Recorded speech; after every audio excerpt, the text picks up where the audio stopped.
I'm soaking through and through. And then you handed me a towel, and all I see is you. And even if my house falls down now, I wouldn't have a clue, because you're near me. And I want to thank. This is Nationwide 90 FM, owned and operated by Nationwide News Network. We broadcast from our studios at 6 Bradley Avenue, Kingston 10, Jamaica. Transmitting on the FM 90 band.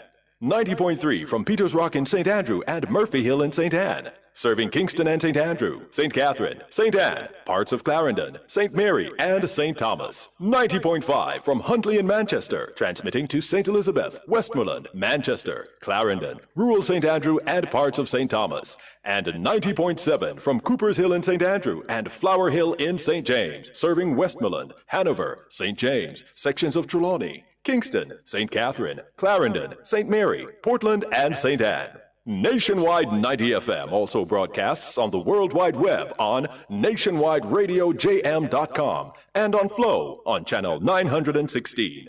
Nationwide 90 FM, a revolution in media. You're listening to Nationwide 90 FM. The time is 6 o'clock. From the studios of Nationwide Radio, morning radio the right way. It's Nationwide This Morning.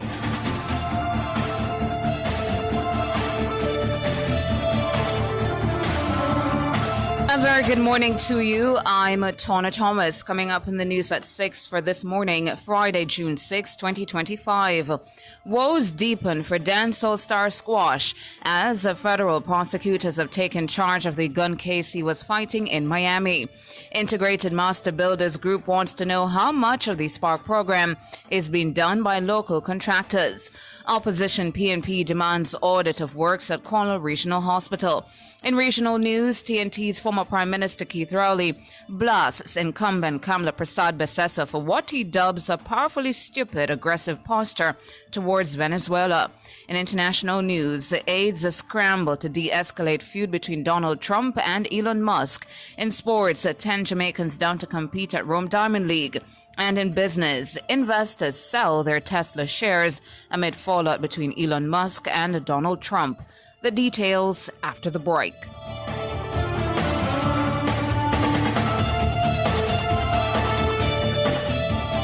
Yo, genius, we just get the Burger King Double King combo. One original chicken sandwich plus a Whopper Junior with cheese. Well, a 2 sandwiches enough. Plus a small fries and soda for only $1,300. You use the new rubber money. You did say the money can stretch a Burger King. Me mean you get more food for your money. Oh. One combo, 2 sandwiches. So you want I got eat whole a 2 sandwich, brother? My belly can stretch, you know. Get the BK Double King combo, limited time only at Burger King.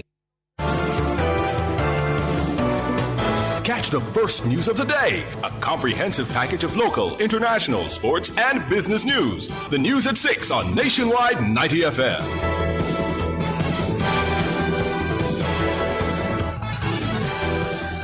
Now to the details. The case of dancehall entertainer Squash has taken a turn, with the federal prosecutors stepping in to take over the case. The entertainer, whose given name is Andre Maurice Whitaker, will now have to defend himself in a federal court after the original charges in Miami were dropped. Our U.S.-based correspondent William Mitchell has been tracking the story and files this report. Squash's criminal case in Miami-Dade County is over. But it's not good news for the entertainer, as he's now in hot water with federal prosecutors. Presiding Judge Ariel Rodriguez agreed with the prosecution's request to close the case on Wednesday, June 5. At the time, Squash was in the middle of an arraignment hearing. It's understood that Squash's arraignment was halted in the local courts when federal prosecutors stepped in and announced they intended to take charge of the case. On March 26, the self-styled Six Boss entered a plea of not guilty. He also requested that he received a jury trial. Under American law, the arraignment is the first step in determining if a felony charge will head to trial. That trial now appears set to take place at the federal level. The charges of possession of a modified firearm and carrying a concealed weapon without a permit have officially been dropped. In their place are 2 new charges. 1 count of being an alien in possession of a firearm or ammunition, and 1 count of unlawful possession of a machine gun. Our source in the state's attorney's office in Miami says the new federal charges carry stiffer penalties than the original local charges.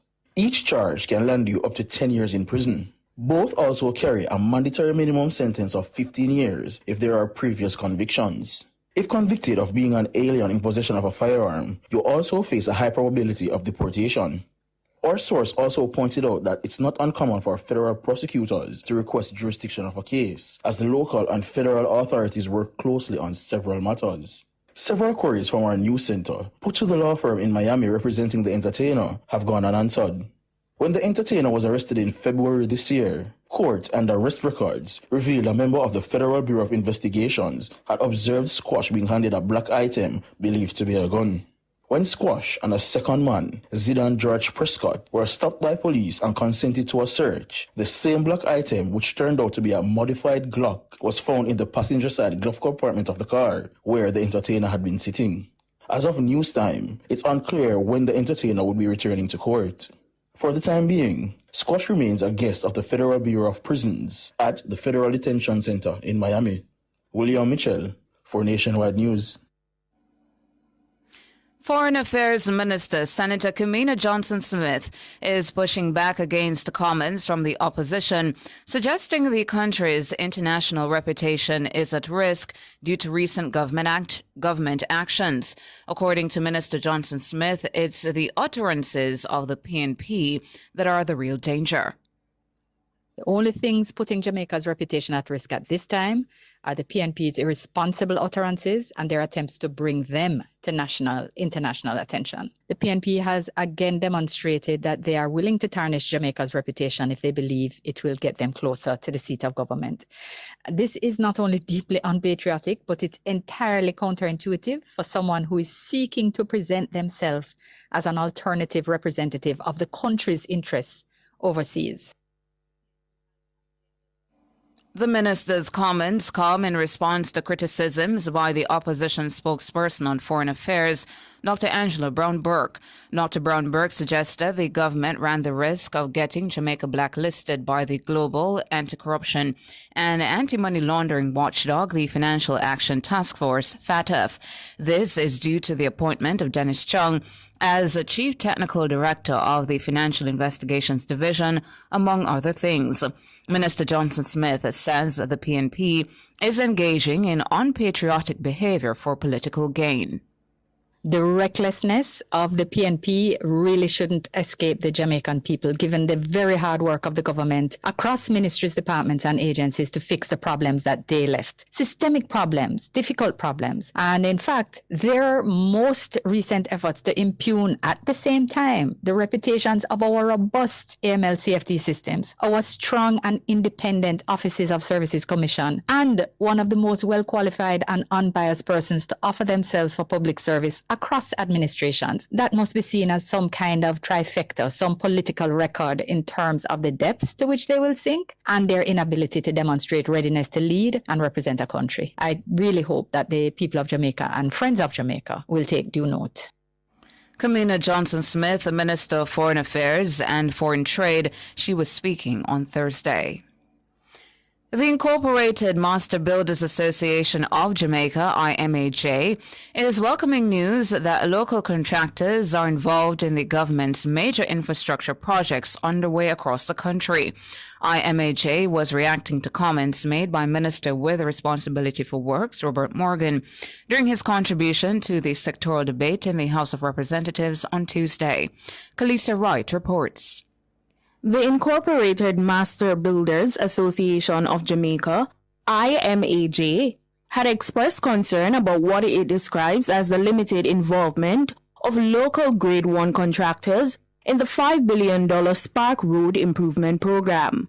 The Works Minister told the House on Tuesday that 23 local subcontractors have already been engaged under the Spark alone. Robert Morgan noted that each contractor is graded and approved by the Public Procurement Commission. That's good news for Richard Mullings. The Incorporated Master Builders Association of Jamaica is heartened to hear in the presentation by the Minister of Works, in a sectoral presentation, that it appears they now understand that in any deliberation on major public infrastructure projects, the question of how local subcontractors and labor are engaged and paid must be a critical part of the conversation. And I'm taking it that the minister has heard the advocacy of our association and that has forced his hand and ensured that that consideration is never left out. However, Mr. Mulling says the minister failed to disclose how much of the Spark project is being carried out by those 23 local contractors. I also noticed he referenced that there are 23 local subcontractors currently working on the Spark program, which that is good to know that they have engaged local contractors, which the Master Builders had advocated prior to the start of the project. What we can't understand is at what level. He did not present to explain what percentage of the works is being given to local subcontractors. I will remind you that in his presentation he said that I think this is the single largest infrastructure investment in the nation's history. So to just throw out a number and say 23 local subcontractors, he would really ought to explain what percentage of the single largest infrastructure investment in the nation's history is being directed to local contractors. Meanwhile, Mr. Mullins says some of his members have still not been paid for work done on the Southern Coastal Highway Improvement Project. When we canvass our members about payment on the Southern Coastal Improvement Project, the Highway Improvement Project, there still remains major, significant outstanding sums unpaid to local contractors. So I can't speak to the numbers that he had thrown about in his presentation, but I can speak to my members being still not paid as we speak and having major outstanding sums.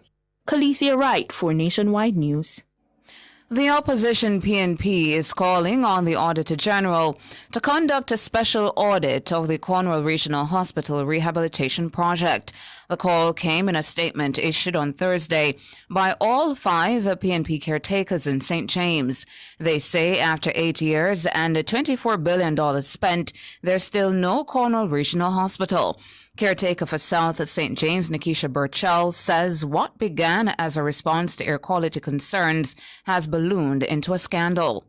This hospital has become the most painful symbol of state failure. For $24 billion, we could have built a brand new hospital and expanded care across the region. Instead, what do we have to show? One administrative building and more excuses? Every week, I receive calls from constituents crying, some angry, who can't get basic treatment or timely care. The personal toll is really unbearable. This is not just unacceptable, it is unforgivable. Nikisha Burchell, PNP caretaker for South St. James. The PNP says the project should be audited to hold those responsible for the significant cost overruns and prolonged delays to account. The party adds that an audit will also ensure that tax dollars are not being mismanaged. Caretaker for West Central St. James, Dr. Andre Horton, says every delay of the project is another risk to someone's life in Western Jamaica. Caretaker for Central St. James, Senator Janice Allen, shared those sentiments. We're not just talking about blocks and steel. This is about survival. People have died sitting on chairs waiting to be seen. We are playing with their lives while the government plays with excuses. Senator Janice Allen, PNP caretaker for Central St. James. The PNP says it will not rest until this project is delivered in full with the transparency and justice for the people it was meant to serve. Tax Administration Jamaica, TAJ, in collaboration with the Portmore and the Spanish Town Municipal Corporations, will be undertaking a property tax special enforcement operation this month. Deputy Commissioner General in charge of operations at TAJ, Dave Jeffrey, says the goal is for delinquent property owners to settle their arrears. The property tax enforcement operation is a focused initiative over a 12-month period aimed at increasing the property tax compliance rate in communities where we believe most residents can afford to pay but have not making the payment. The property tax operation represents a collaborative effort between the municipal corporation and TAJ. So it's a dedicated team consisting of officers from both organizations, and they'll be overseeing this initiative. Dave Jeffrey, Deputy Commissioner General in charge of operations at TAJ. According to TAJ, this operation will be targeting residents in Caribbean Estate and Phoenix Park Phase 1 in Portmore from June 6 to 8. Additionally, it will be conducted in Angels Estate, Angels Grove, Frenchman's Heights, and Green Acres in Spanish Town from June 27 to 29. TAJ notes that after September 30, 2025, it will take enforcement action against the residents in the impacted communities with unpaid property taxes. The authority says it will explore options such as garnishing residents' salaries and bank accounts, seizing their motor vehicles, and placing liens on their properties. TAJ is encouraging all delinquent property owners to make outstanding payments to avoid enforcement action.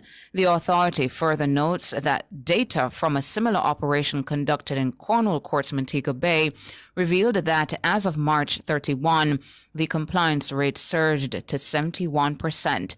This is an increase from historically low levels of under 22%.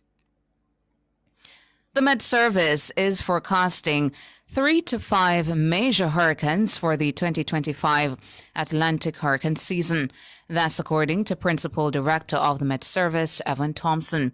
He explained that the projection indicates Category 3, 4, or 5 hurricanes with sustained wind speeds exceeding 110 miles per hour. Thompson was addressing the recent meeting of the National Disaster Risk Management Council in Kingston. Regarding tropical storms, Thompson advised that between 13 and 19 could develop. He noted that in a normal year, 14 tropical storms usually develop, producing wind speeds of about 64 to 118 kilometers per hour.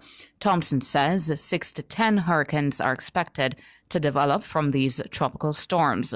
However, he sought to assure Jamaicans that they can expect active, timely, contextual, and continuous reporting from the Met Service. And that's it for the local segment of the news. Up next, regional and international.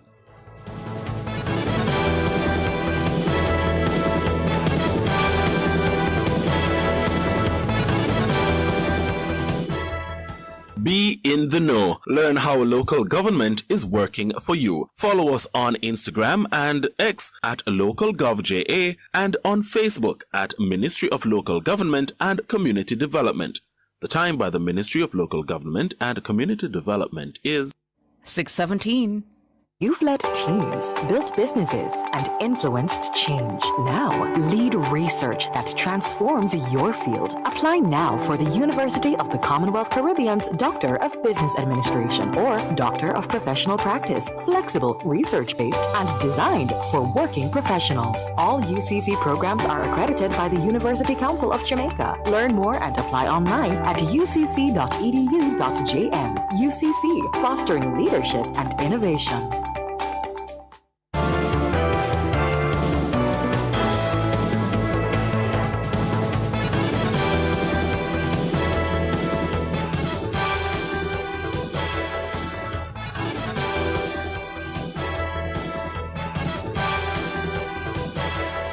In regional and international news this morning, regional news in Trinidad and Tobago, former Prime Minister Dr. Keith Rowley is describing as madness the announcement by current Prime Minister Kamla Persad-Bissessar that TNT is off limits to Venezuela.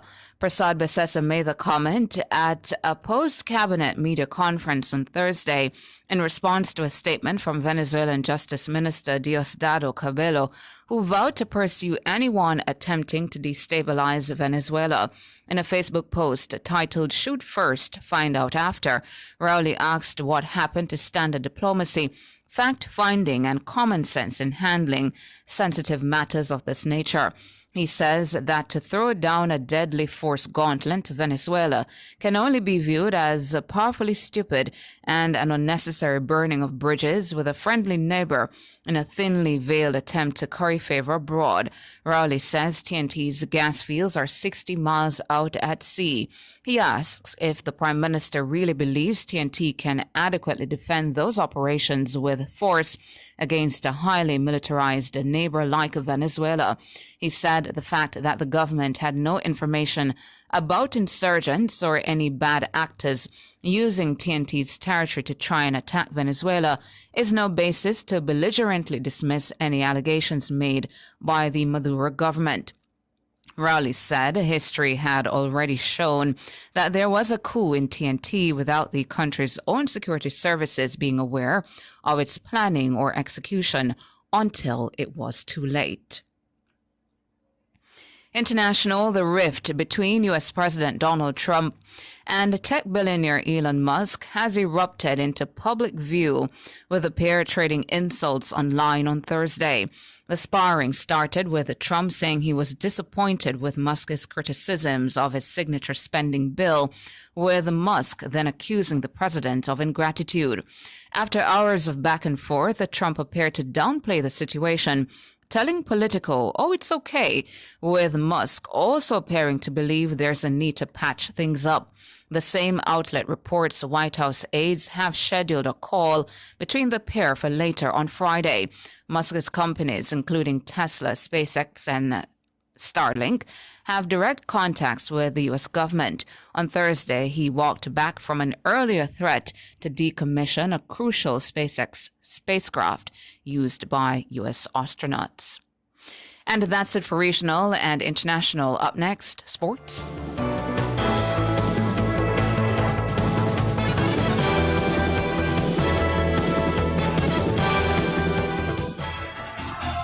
For all your electrical needs, visit ABC Electrical Sales. They stock a wide variety of electrical supplies, including plugs, switches, panel boards, and conduits, plus energy-saving fixtures. ABC Electrical Sales stocks brands like GE, Siemens, Philips, Cutler Hammer, and Allen Bradley. They also offer free island-wide delivery just to suit your needs. Visit them at Shop 8, Hagley Park Plaza, Kingston 10, or call 876-754-3714-5 or 876-754-3825-8. ABC Electrical Sales, for a better choice in the electrical business. Make a toast to your future. The JTA Cooperative Credit Union is by your side. All educators, the best is what you deserve. We'll keep your dreams alive. Competitive loans to help you grow. We'll take you higher. Great returns on your savings. A bright future is in the making. Build the best you with the best credit union. We are committed to serving you. The JTA Cooperative Credit Union, serving our members, impacting lives positively. Lace up and get ready for a run to remember through the Lush True Juice Orchards in Buckwalk. It's the 10th annual True Juice 5K Run Walk, Sunday, June 8, 2025. Let's make this 10th anniversary bigger and better as we raise funds for the Linstead Hospital. It's going to be special with exciting surprises in store. Register now at TrueJuice5K.com. Entry fee only $3,000. Each participant will receive a free 5K t-shirt. Follow at True Juice on Instagram for more details.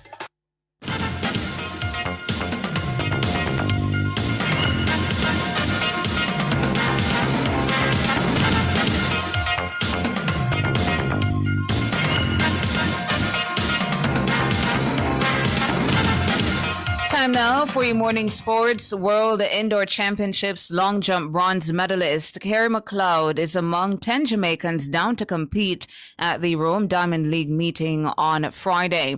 McLeod has been one of the standout jumpers for 2025. He won the event at the Adidas Atlanta City Games with a leap of 8.33 meters last month. McLeod also won at the Yosef Odd Lozil Memorial with a jump of 8.23 meters in Prague on Monday.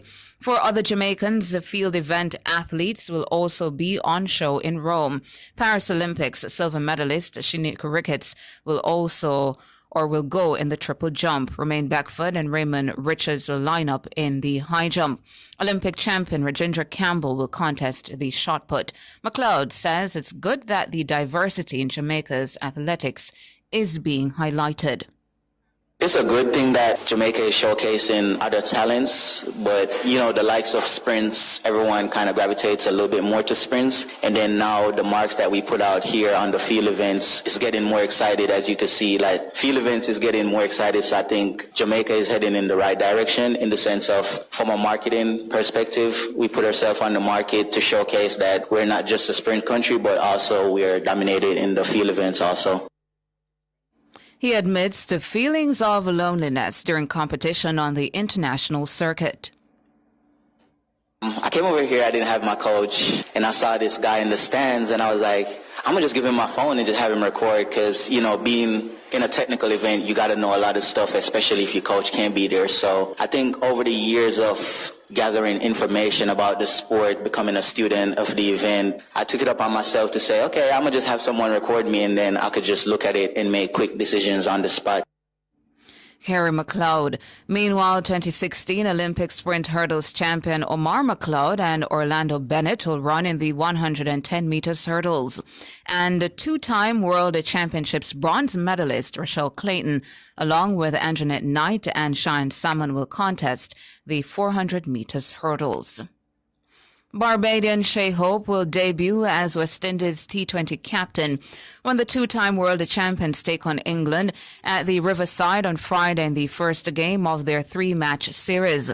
Hope, who is also the ODI captain, was appointed to lead the T20 side in March this year, replacing Jamaica's Rovman Powell. The Caribbean side will be seeking their first win of the Tour of England following their 3-0 sweep in the ODI series. We just need to adapt a bit quicker, assess the conditions, and obviously play particular situation a little bit better.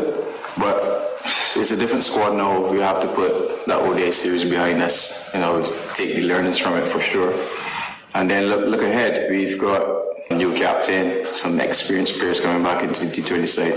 So there's a lot to look forward to. Yes, take the learnings from the ODI series, but focus now is on the T20.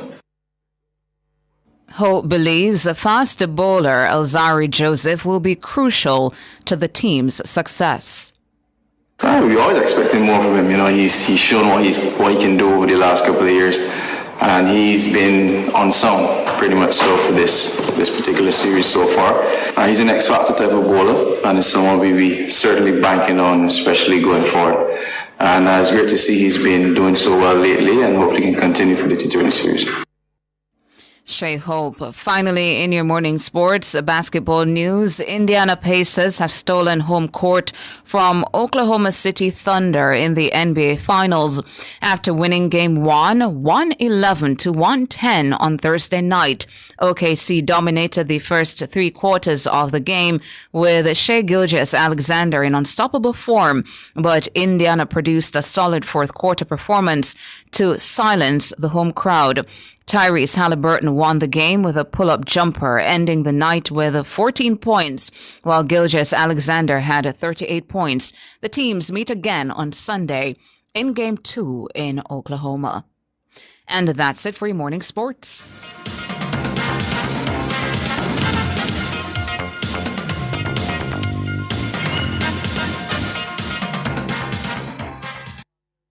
Pegasus Traders Limited has in stock air-cooled and water-cooled insulated diesel generators from 4.5 kilowatts to 10 kilowatts. Small gas generators 1,000 to 2,500 watts. Diesel 5 kilowatts welding generating plants. And the newest edition portable solar generators for a quiet atmosphere. They have lots more to view. Visit Pegasus Traders Limited at FYGAROshops.com or call 876-323-0790.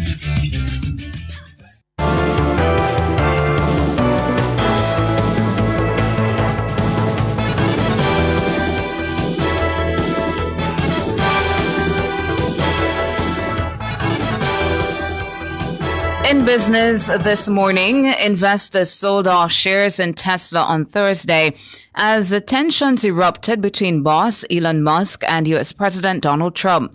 Shares in the electric car company dropped 14%, wiping out roughly $150 billion in market value in one of the worst days in months. The losses were an indication of what might be at stake for Musk as he breaks with a White House known for wielding the power of government against what it sees as enemies. As the dispute devolved, Trump threatened to cut off government contracts to Musk's companies, including rocket firm SpaceX, which has contracts worth tens of billions of dollars with the government. Musk fired back in response to the threat, saying, "Go ahead, make my day." The stark turn in the relationship between the two men played out live on social media, quickly spiraling from policy disagreements into personal insults. India's central bank has lowered interest rates by a deeper than expected 0.5%, the third cut in a row, amid falling inflation and lower growth in Asia's third largest economy. It also increased the amount of liquidity or supply of money available in the system. The repo rate, the level at which the central bank lends money to commercial banks, influencing borrowing costs for homes and car loans, now stands at 5.5%, the lowest in 3 years.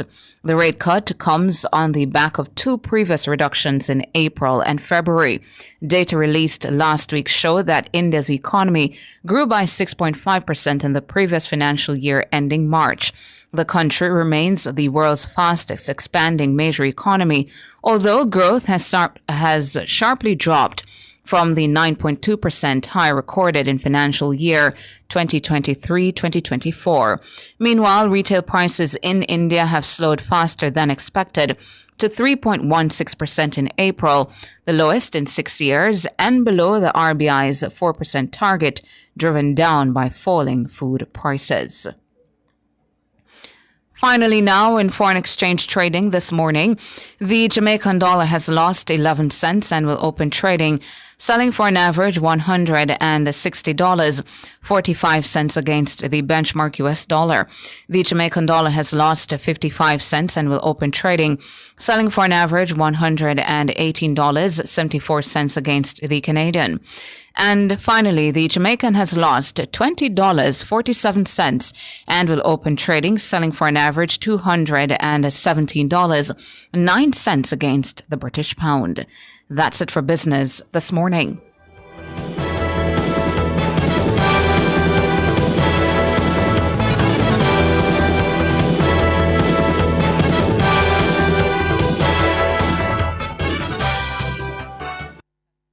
Clear your barrels and personal shipments with ease and convenience. Request customs contactless clearance today through CCP at jca.gov.jm.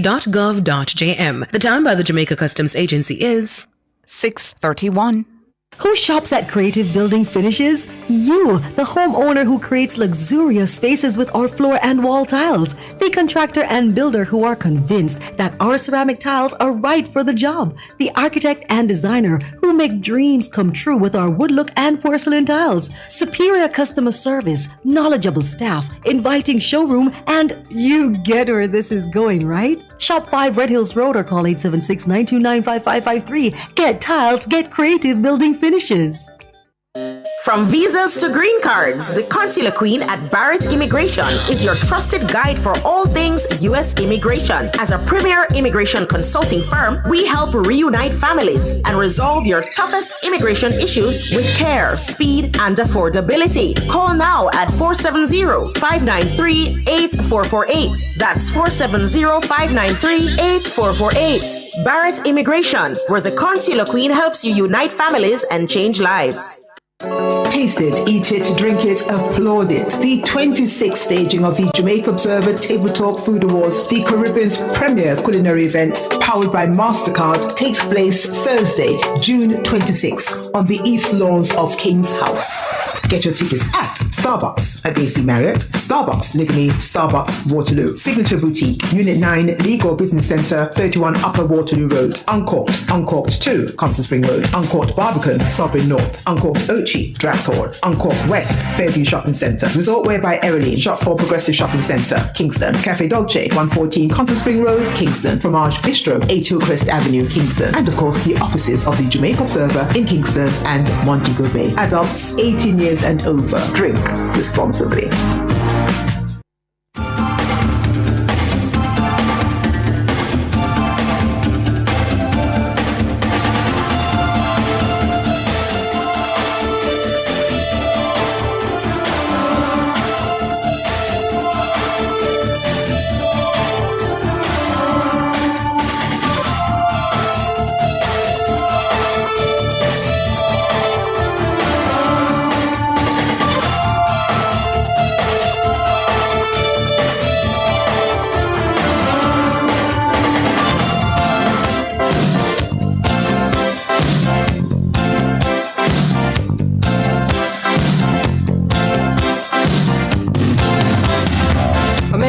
Down the street, he says, why am I soft in the middle now? Why am I soft in the middle? The rest of my life is so hard. I need a photo opportunity.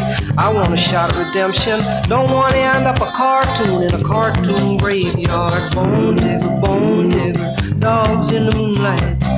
Far away, my well-lit door. Mr. Beer Melly, get these mutts away from me, you know. I don't find this stuff amusing anymore. If you be my bodyguard, I can be your long lost pal. I can call you Betty, and Betty when you call me, you can call me Al. Good morning on this Friday morning. We trick you all out because I don't think I would not have been here. But guess what? Me and my brethren Sondre Rodner are gonna rock the show for you this morning. Oh, by the way, my name is George. I'm Sondre Rodner. Oh, you name Sondre? Yeah. Should we see I hide behind dark glass? We never sure see that. Yeah, man, we're coming in the shades this morning. Going on Friday vibes. Yes, man. So the energy. Energy. So watch your vibes now, Sondre. So, true, Mr. King just played. Call Me Al, Paul Simon, 1986 from his album Graceland. He wrote it when he was in South Africa. But here's the thing about the tune now, because we're going to play the Ghost version, the Jamaican version. So Paul Simon's song is Call Me Al. Ghost's version is Bodyguard. Hold on, King, don't move your finger yet. But here's the thing now. The song says, I can call you Betty, and Betty you can call me Al. So Paul Simon says he got the inspiration for the song. He was at a party, and he was leaving the party, and he saw this French composer guy that he knew. So, you know, sometimes people say, I don't remember your name, you know. So, you know, so the man come to him and say, wait, what go on, Al? And look on his wife and say, what go on, Betty? And wife look on him and say, talk, look at the name, Al, you know the name Betty. Anyway, they talk and, you know, anything. And the man left and say, see, him no admit say him no know we name. Him no remember we name. Him know but him no remember we name and him call you Betty. So him just go home and him write the tune. I can call you Betty. Betty, you can call me. When you call me, you can call me Al. Squeeze Ghost version now, Mr. King. Vibes in the place.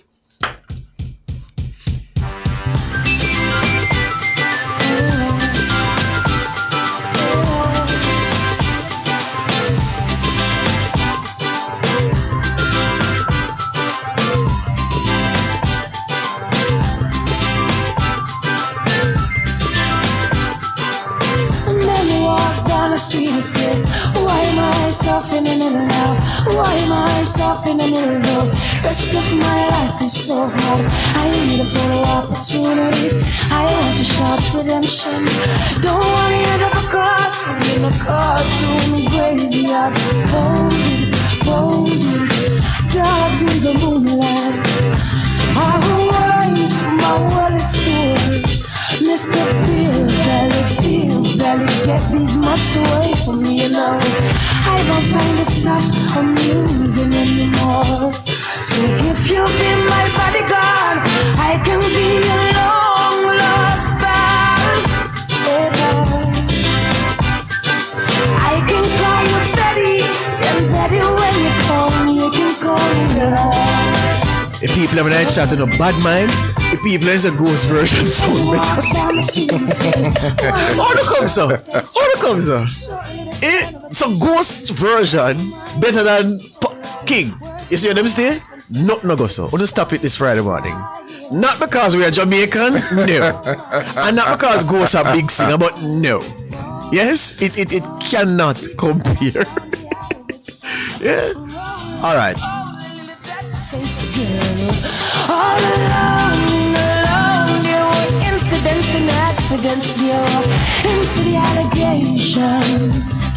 Oh, so if you give my bodyguard, I can be a long lost pal. You know, I see somebody in the chat saying somebody can be their bodyguard. I won't call any names. I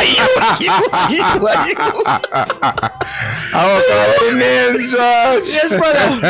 Like you're looking like a bouncer this morning, Mr. Like you're asylum or you're the quad station. All right. Here's the thing now, Sandre.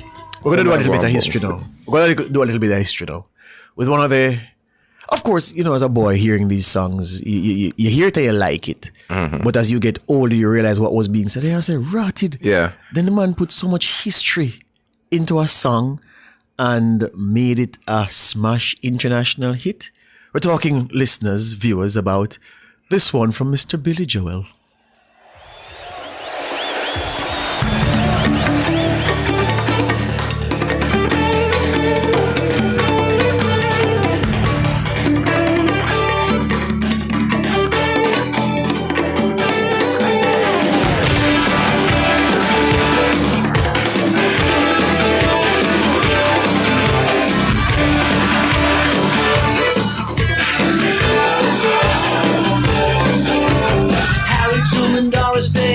China, Johnny Ray, South Pacific, Walter Winchell, Joe DiMaggio, Joe McCarthy, Richard Nixon, Studebaker, Television, North Korea, South Korea, Marilyn Monroe.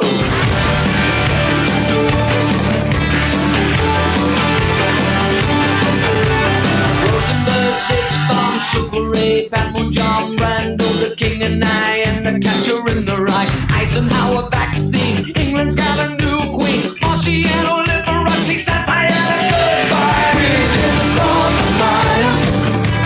Always burning since the world's been turning. We didn't start the fire.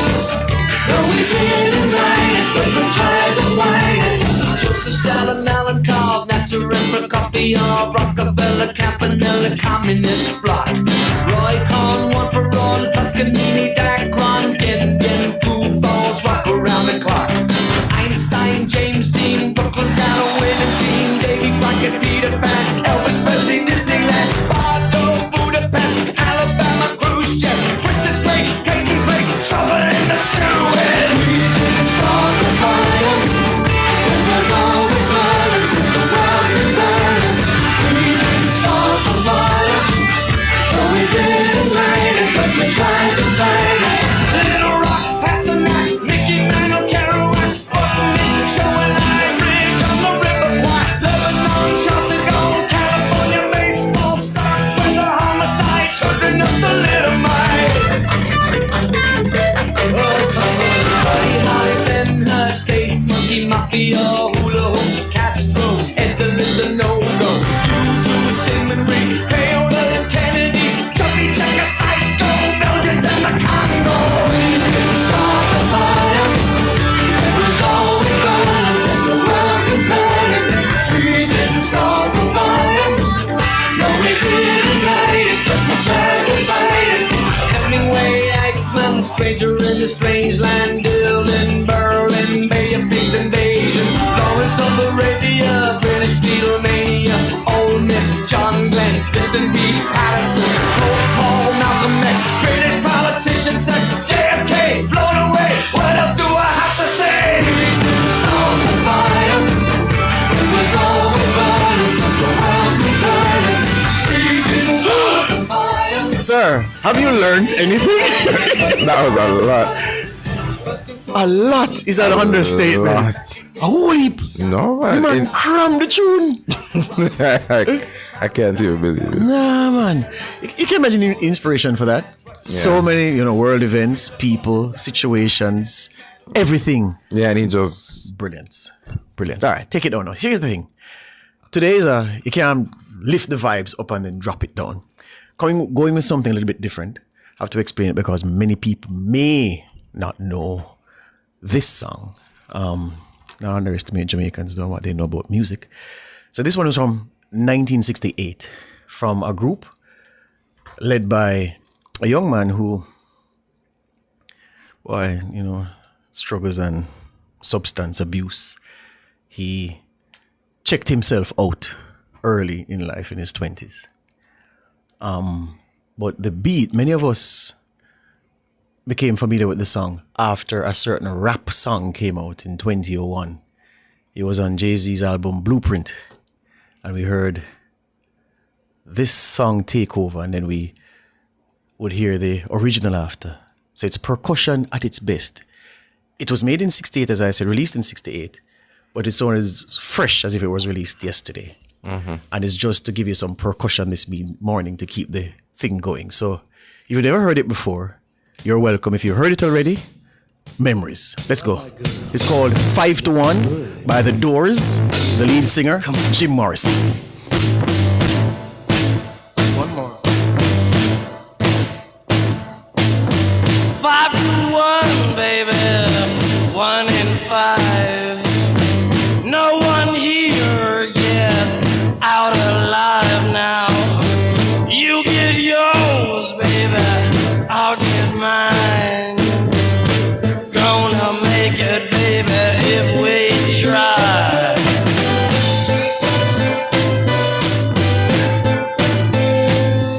We all get old and the young get stronger. May take a week and it may take longer. They got the guns, but we got the numbers. Gonna win, yeah, we're taking over. Come on!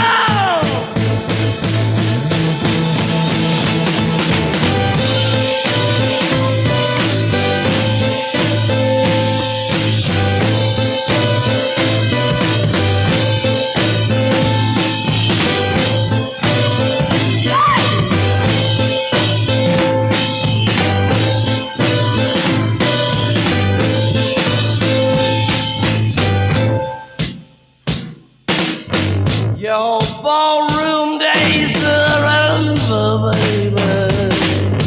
Night is drawing near. Shadows of the evening crawl across the years. Yeah, walk across the floor with a flower in your hand, trying to tell me no one understands. Trading your hours for a handful of dimes. Gonna make it, baby, in our prime. Come together one more time. Get together.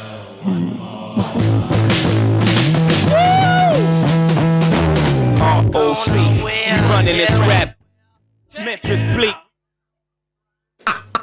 You see you, yeah, wicked youth, Yeah, wicked youth.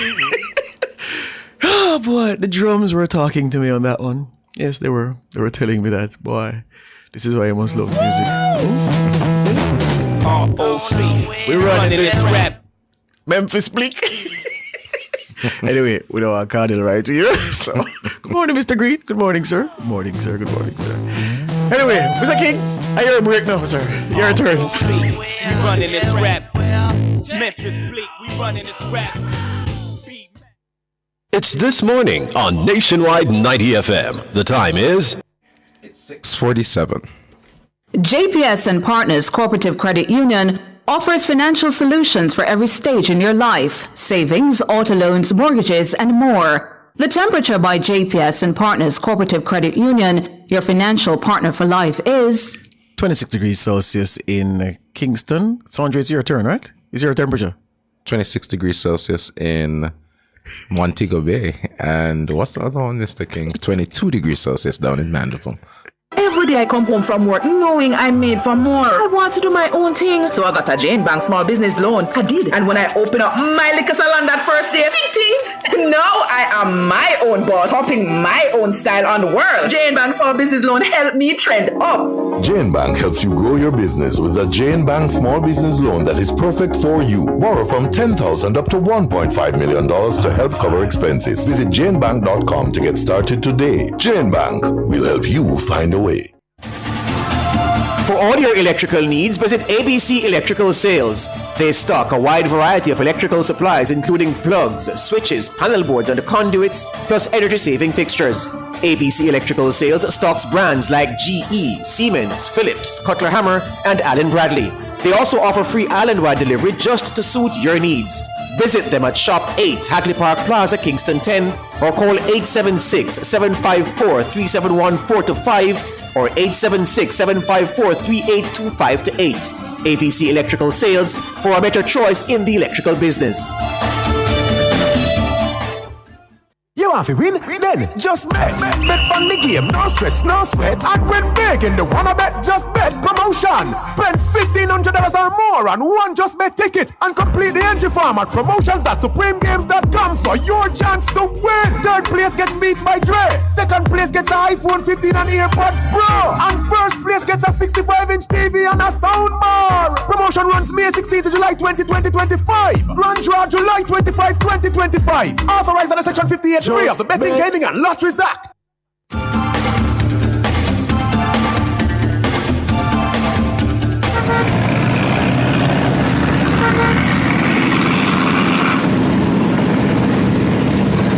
When you hear those horns, you know what time it is. It's time for Street Smart. Of course, we have Ludlow McLean on the line. Good morning, Ludlow.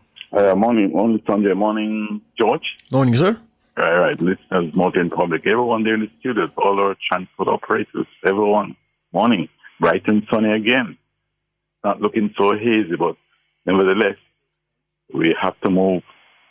And those of you who are in the corporate area, it's a Friday, and I don't think it is one of the busiest Fridays, but the movement is good so far. Not to say that there's traffic, but certain areas are really, really moving. You're currently along Shortwood Road, Constant Spring Road going further down. Olivia Road going further up into Manor Pass, it's a steady flow coming down. If you're going across Olivia Road to make it into the Arcadia Drive area, and Arcadia Boulevard, Arcadia Drive going all the way down to Barbican Road, that is pretty good. Rust Light, steady, all the way around to Barbican Road, you won't have much of a problem. In the Whitcomb area, coming off Whitcomb Road onto Barbican Road, it's also good. Going further up into the Hope Pastures area, coming off Hope Boulevard onto Old Oak Road, good. The area that is active is the Papine area, and if we're coming further down to Old Oak Road, it's the Ligony area, just in the vicinity of the embassy. On the other side, if you're coming from the Mona campus, it is also steady, going all the way to Wellington Drive, then to Mona Road.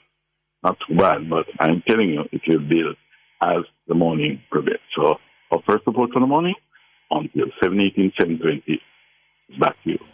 All right, thank you so much, Ludlow. It's now time for a word of the day.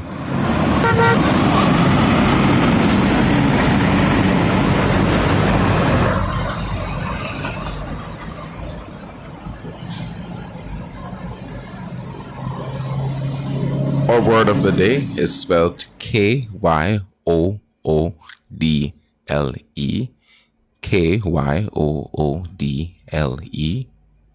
Cayudo.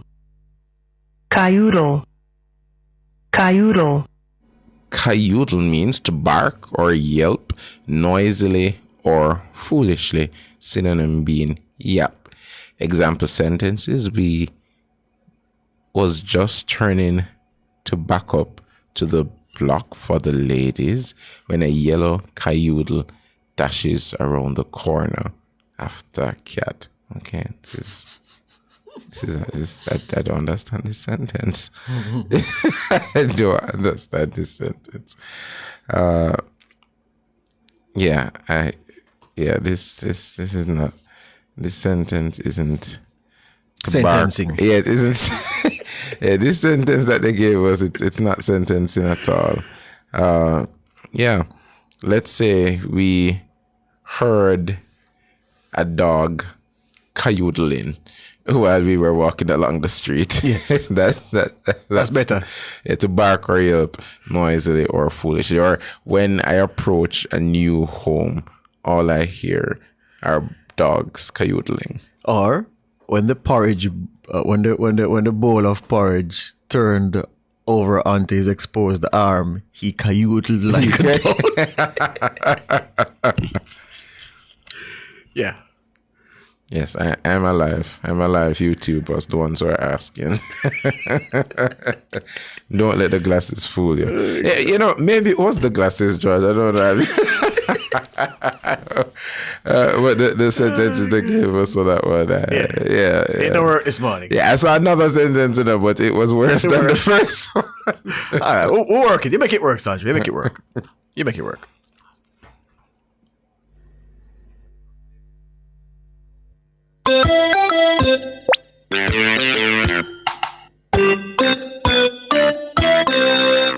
Social media plays a big role in teen life, offering both benefits and risks.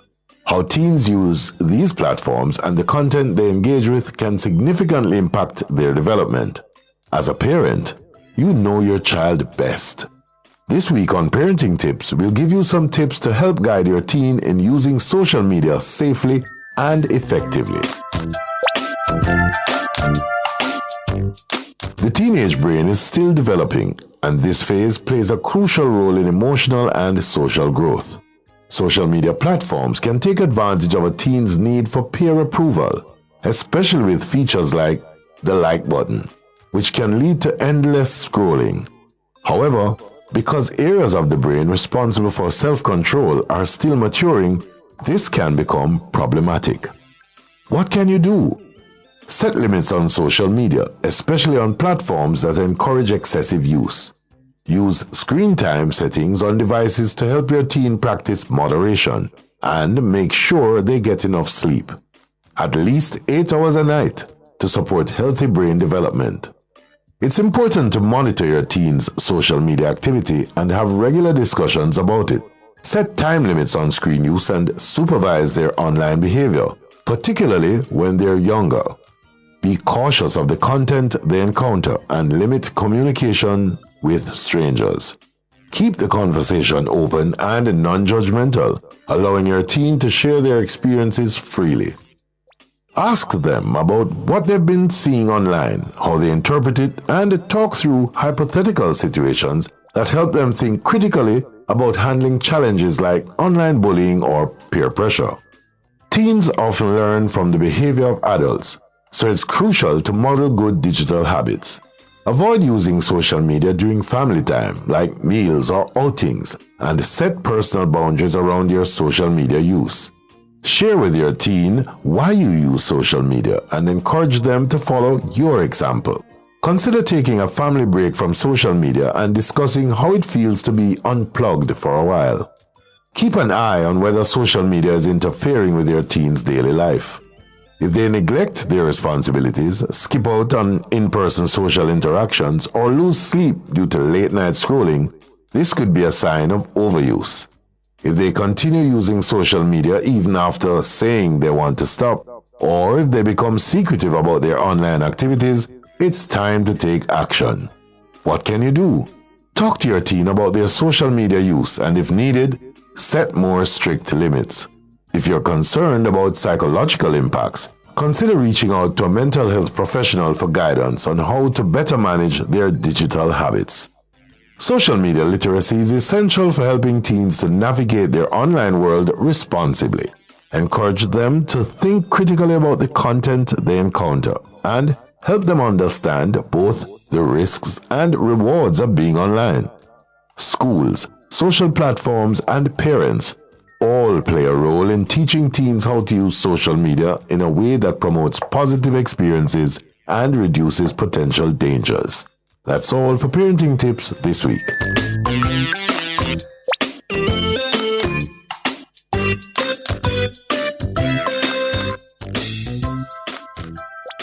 Fearless and fair. Nationwide 90 FM.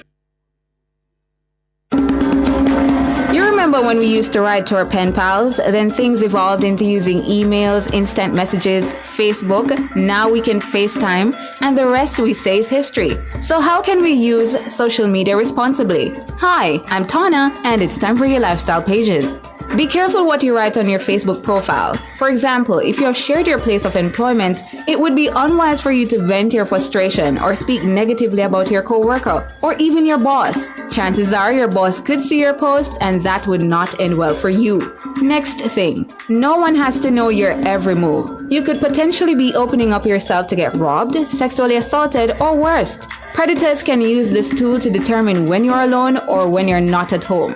A lot to tackle, but next time. I'm Tana, and those were your lifestyle pages.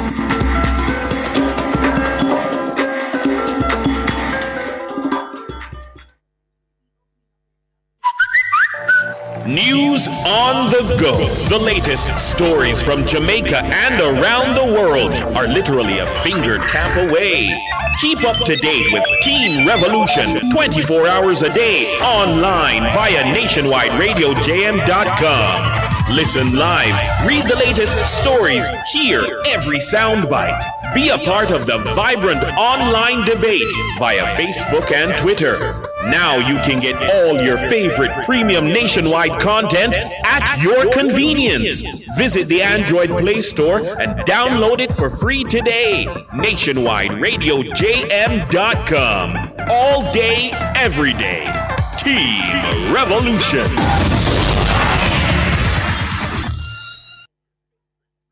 Nationwide 90 FM, continuing the tradition of fair, fearless, and factual reporting.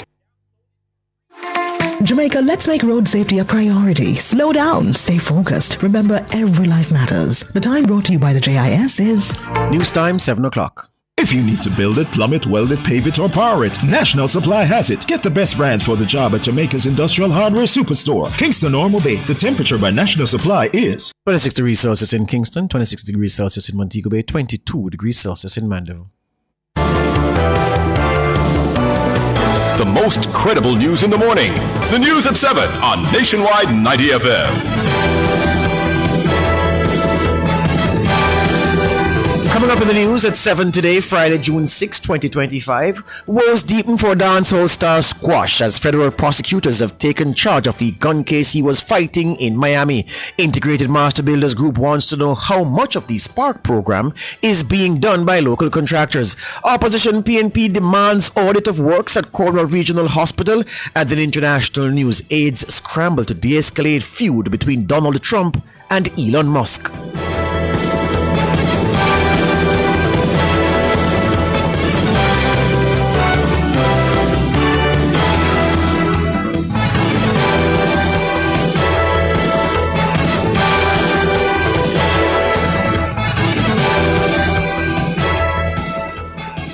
If it's news, it's got to be Nationwide 90 FM. Now to the details. The case of dancehall entertainer Squash has taken a turn, with federal prosecutors stepping in to take over the case.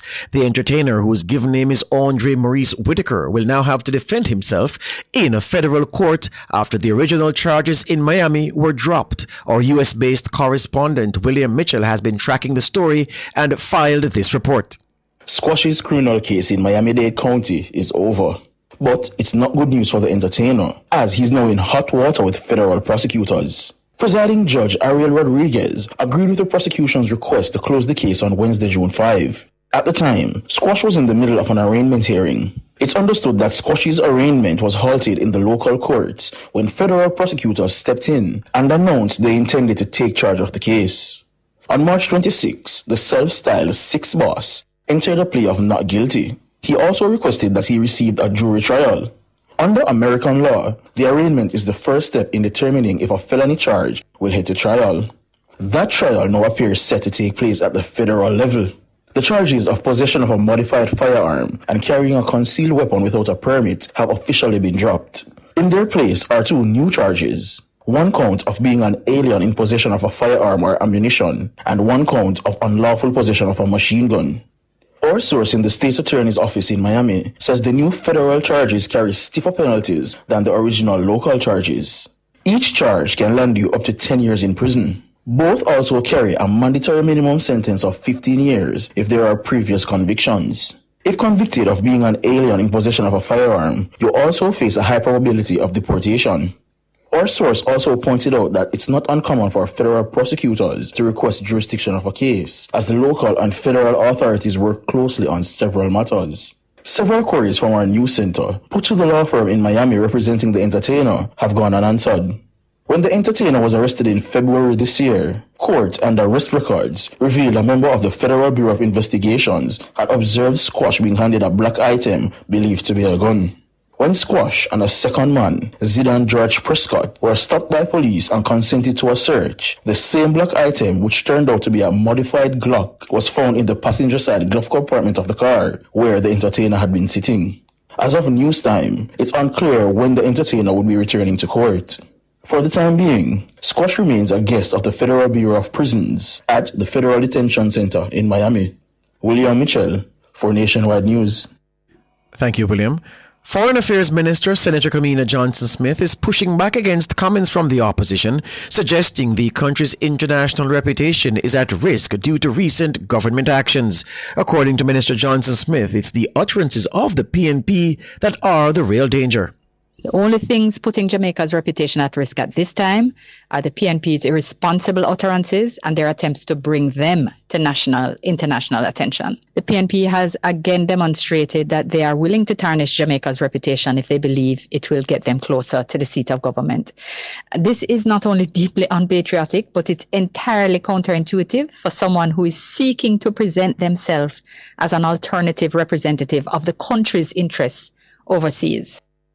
The minister's comments come in response to criticism from the opposition spokesperson on foreign affairs, Dr. Angela Brown-Burke. Dr. Brown-Burke suggested the government ran the risk of getting Jamaica blacklisted by the Global Anti-Corruption and Anti-Money Laundering Watchdog, the Financial Action Task Force, or FATF. This is due to the appointment of Dennis Chung as Chief Technical Director of the Financial Investigations Division, among other things. Minister Johnson-Smith says the PNP is engaging in unpatriotic behavior for political gain.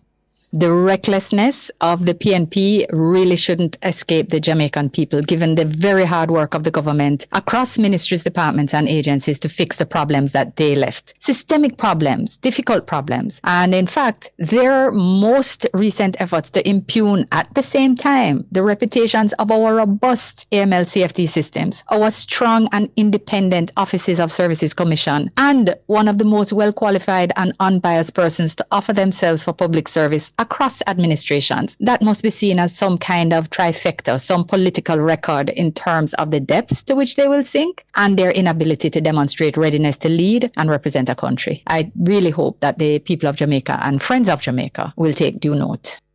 Kamina Johnson-Smith, Minister of Foreign Affairs and Foreign Trade. She was speaking on Thursday. The Incorporated Master Builders Association of Jamaica is welcoming news that local contractors are heavily involved in the government's major infrastructure projects underway across the country. IMAJ was reacting to comments made by Minister with Responsibility for Works, Robert Morgan, during his contribution to the sectoral debate in the House of Representatives on Tuesday. Colicia Wright reports. The Incorporated Master Builders Association of Jamaica, IMAJ, had expressed concern about what it describes as the limited involvement of local Grade 1 contractors in the $5 billion Spark Road Improvement Program. The Works Minister told the House on Tuesday that 23 local subcontractors have already been engaged under the Spark alone. Robert Morgan noted that each contractor is graded and approved by the Public Procurement Commission. That's good news for Richard Mullings. The Incorporated Master Builders Association of Jamaica is heartened to hear in the presentation by the Minister of Works, in a sectoral presentation, that it appears they now understand that in any deliberation on major public infrastructure projects, the question of how local subcontractors and labor are engaged and paid must be a critical part of the conversation. And I'm taking it that the minister has heard the advocacy of our association and that has forced his hand and ensured that that consideration is never left out. However, Mr. Mullings says the minister failed to disclose how much of the Spark project is being carried out by those 23 local contractors. I also noticed he referenced that there are 23 local subcontractors currently working on the Spark program, which that is good to know that they have engaged local contractors, which the master builders had advocated prior to the start of the project. What we can't understand is at what level. He did not present to explain what percentage of the works is being given to local subcontractors. I will remind you that in his presentation he said that I think this is the single largest infrastructure investment in the nation's history. So to just throw out a number and say 23 local subcontractors, he would really ought to explain what percentage of the single largest infrastructure investment in the nation's history is being directed to local contractors. Meanwhile, Mr. Mullings says some of his members have still not been paid for work done on the Southern Coastal Highway Improvement Project. When we canvass our members about payment on the Southern Coastal Improvement Project, the Highway Improvement Project, there still remains major, significant outstanding sums unpaid to local contractors. So I can't speak to the numbers that he had thrown about in his presentation, but I can speak to my members being still not paid as we speak and having major outstanding sums. Khaleesi Wright for Nationwide News. The opposition PNP is calling on the Auditor General to conduct a special audit of the Cornwall Regional Hospital Rehabilitation Project. The call came in a statement issued on Thursday by all 5 PNP caretakers in St. James. They say after 8 years and $24 billion spent, there's still no Cornwall Regional Hospital. Caretaker for South St. James, Nikisha Burchell, says what began as a response to air quality concerns has ballooned into a scandal. This hospital has become the most painful symbol of state failure. For $24 billion, we could have built a brand new hospital and expanded care across the region. Instead, what do we have to show? One administrative building and more excuses? Every week, I receive calls from constituents crying, some angry, who can't get basic treatment or timely care. The personal toll is really unbearable. This is not just unacceptable, it is unforgivable. Nikisha Burchell, PNP caretaker for South St. James. The PNP says the project should be audited to hold those responsible for the significant cost overruns and prolonged delays to account. The party adds that an audit will also ensure that tax dollars are not being mismanaged. Caretaker for West Central St. James, Dr. Andre Horton, says every delay of the project is another risk to someone's life in Western Jamaica. The caretaker for Central St. James, Senator Janice Allen, echoed those sentiments. We're not just talking about blocks and steel. This is about survival. People have died sitting on chairs waiting to be seen. We are playing with their lives while the government plays with excuses. Senator Janice Allen, PNP caretaker for Central St. James. The PNP says it will not rest until this project is delivered in full with transparency and justice for the people it was meant to serve. Tax Administration Jamaica, TAJ, in collaboration with the Portmore and Spanish Town Municipal Corporations, will be undertaking a property tax special enforcement operation this month. Deputy Commissioner General in charge of operations at TAJ, Dave Jeffrey, says the goal is for delinquent property owners to settle their arrears. The property tax enforcement operation is a focused initiative over a 12-month period aimed at increasing the property tax compliance rate in communities where we believe most residents can afford to pay but have not making the payment. The property tax operation represents a collaborative effort between the municipal corporation and TAJ. So it's a dedicated team consisting of officers from both organizations, and they'll be overseeing this initiative. Dave Jeffrey, Deputy Commissioner General in charge of operations at TAJ. According to TAJ, this operation will be targeting residents in Caribbean Estate and Phoenix Park Phase 1 in Portmore from June 6 to 8. Additionally, it will be conducted in Angels Estate, Angels Grove, Frenchman's Heights, and the Green Acres in Spanish Town from June 27 to 29. TAJ notes that after September 30, 2025, it will take enforcement action against the residents in the impacted communities with unpaid property taxes. The authority says it will explore options such as garnishing residents' salaries and bank accounts, seizing their motor vehicles, and placing liens on their properties. It's encouraging all delinquent property owners to make outstanding payments to avoid enforcement action. The authority notes that data from a similar operation conducted in Cornwall Courts Montego Bay revealed that as at March 31, the compliance rate surged to 71%. This is an increase from historically low levels of under 20%. The Met Service is forecasting 3 to 5 major hurricanes for the 2025 Atlantic hurricane season. That's according to Principal Director at the Met Service, Evan Thompson. He says the projection indicates Category 3, 4, or 5 hurricanes with sustained wind speeds exceeding 110 miles per hour.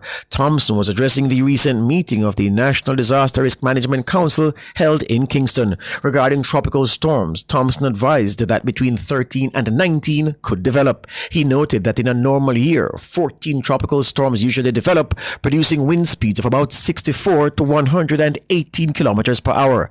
Thompson says 6 to 10 hurricanes are expected to develop from these tropical storms. However, he sought to assure Jamaicans that they can expect active, timely, contextual, and continuous reporting from the Met Service.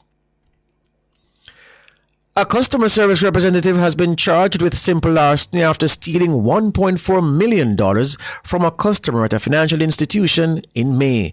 She is 41-year-old Winsome Smith of Poinciana Drive, Cedar Grove in St. Catherine. Along with simple larceny, Smith is charged with unauthorized access to computer data. The incidents occurred in Kingston and Portmore between May 9 and May 28.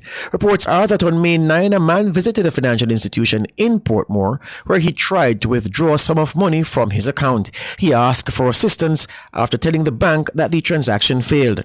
It's reported that Smith replaced the man's bank card and assisted him to withdraw $100,000. The man encountered the same issue on another date and was again assisted by Smith, who replaced the card. Sometime later, the man's daughter discovered that the account balance was less than it should be, and a report was made to the police. Following an investigation, it was revealed that Smith withdrew $1.4 million from the account. She was taken into custody and charged on Wednesday.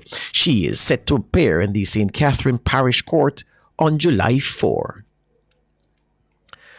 An item of regional news now.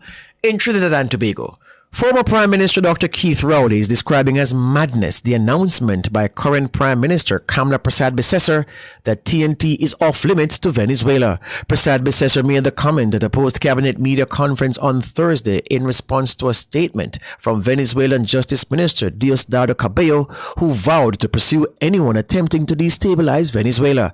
In a Facebook post, Rowley asked what happened to standard diplomacy, fact-finding, and common sense in handling sensitive matters of this nature. He says that to throw down a deadly force gauntlet to Venezuela can only be viewed as powerfully stupid and an unnecessary burning of bridges with a friendly neighbor in a thinly veiled attempt to curry favor abroad.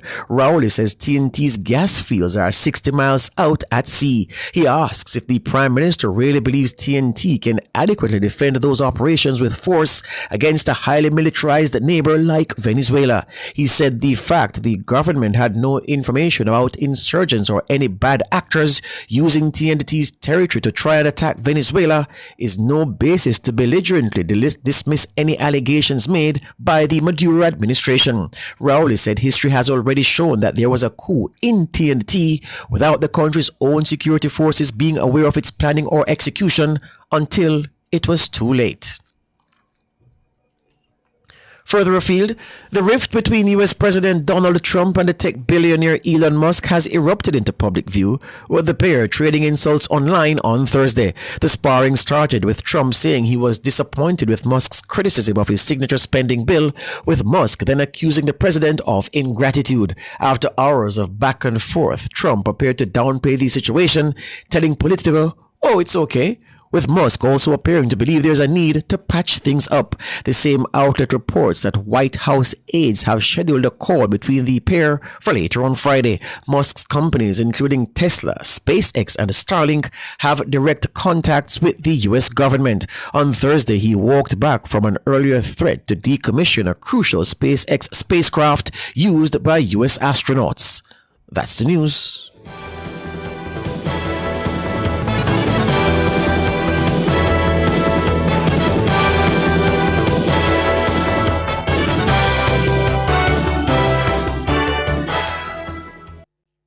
Sign up for the JN Money Card. It's safe, convenient, and free. The time by JN Money is 7:18. Rent or buy your hurricane supplies from Total Tools. Visit 102 Main Street, Ocharis, 34 Slipe Road, Kingston 5, or Lot C6, Drax Hall, St. Anne's Bay. The temperature brought to you by Total Tools Jamaica is 28 degrees Celsius in Kingston, 26 degrees Celsius in Montego Bay, 22 degrees Celsius in Mandeville. The National Stadium is the place to be on Saturday, June 7, when a glittering cast of global stars execute their pet events at the 7th staging of the Racers Grand Prix. The stunning lineups include Olympic silver medalist Kishane Thompson, Oblique Seville, Rashid Broadbell, Christopher Taylor, Rasheen McDonald, Champion Allison, Orlando Bennett, and Olympic silver medalist Wayne Pinnock in the men's division. Check out the women's side where some titanic names are listed, including world champion Shericka Jackson, national junior record holder Alana Reid, the Clayton twins Tia and Tina, world record holder Toby Amusan, and Tokyo Olympic bronze medalist Megan Tapper. Admission finish line $5,000, regular grandstand $3,000, bleachers free until May 31. After that, it's only $1,000. Get your tickets online now at racersgrandprix.com and the Jamaica Pegasus from June 2 to 6. The action promises to be nothing less than sensational. You've led teams, built businesses, and influenced change. Now, lead research that transforms your field. Apply now for the University of the Commonwealth Caribbean's Doctor of Business Administration or Doctor of Professional Practice. Flexible, research-based, and designed for working professionals. All UCC programs are accredited by the University Council of Jamaica. Learn more and apply online at ucc.edu.jm. UCC, fostering leadership and innovation.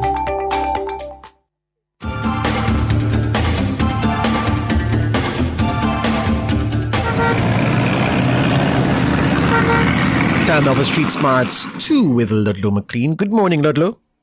Morning, George, and my listeners. It's still bright and sunny, and the traffic has accumulated, and that's what I said. That it's much more vehicles on the road, but the major areas really is just going. If you can get through Alpha Tree, it is.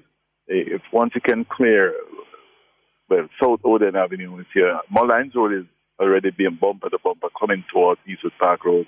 Maxfield Avenue is the same thing. If you're on Hagley, once you pass Hagley and Wood Glen intersection and going into Half, that's where you're going to have the build up. And coming down Constance Street, all the lanes are busy as they make your way through Half Tree Square. And on the other side, Hope Road is the same thing, trying to make it across to Hagley Park Road. Half Tree Road, though, as gaps, it's steady flow going all the way down, but you'll find there's some of the traffic coming off Cargill Avenue onto Half Tree Road, then trying to get across to Rothbend Road, and that's where you have a little bit of traffic there, and also from Chelsea going around from Half Tree Road to Chelsea Avenue, and also Oxford Road. But going further down into Crossroads, you're going to find it also busy in the Slipe Road area, and going, that area, Slipe Road going around to Caledonia, and going further up towards Old Oak Road. What's happening over on the eastern side? Apart from the roundabout at Harborview, if you clear that, you're going to find Florence Del Glasspool quite free-flowing on Michael Manda Boulevard.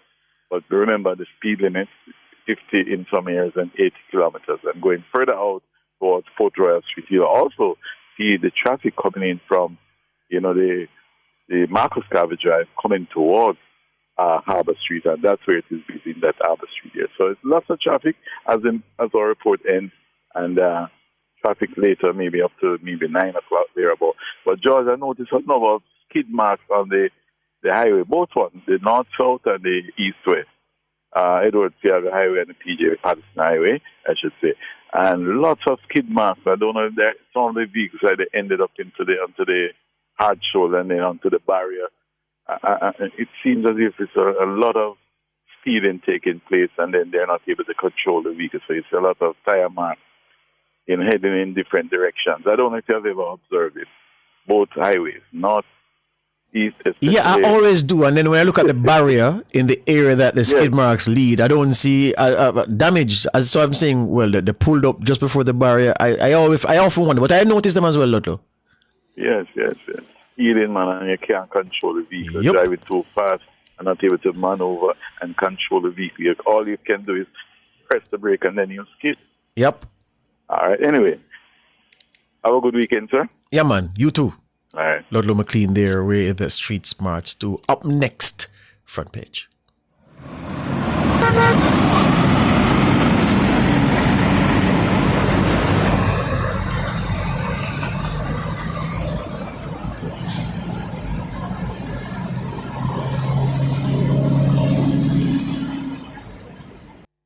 Front Page is brought to you today by ABC Electrical Sales, for a better choice in the electrical business.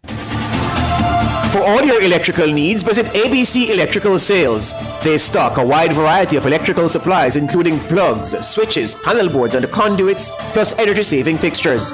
ABC Electrical Sales stocks brands like GE, Siemens, Philips, Cutler Hammer, and Allen Bradley.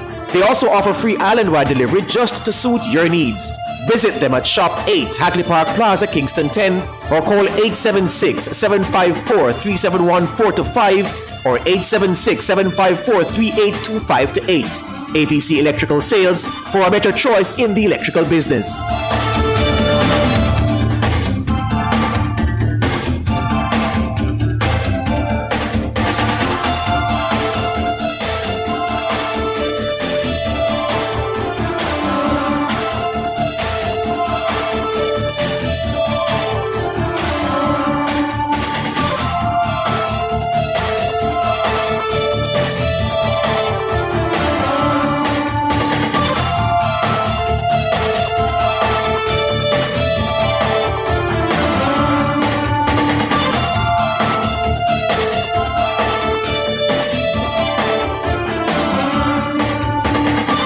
.24 on this Friday morning. It's Friday, June 6, 2025. 6 days gone already in this, the 6th month of the year, but we're taking it in stride. My name is George Davis.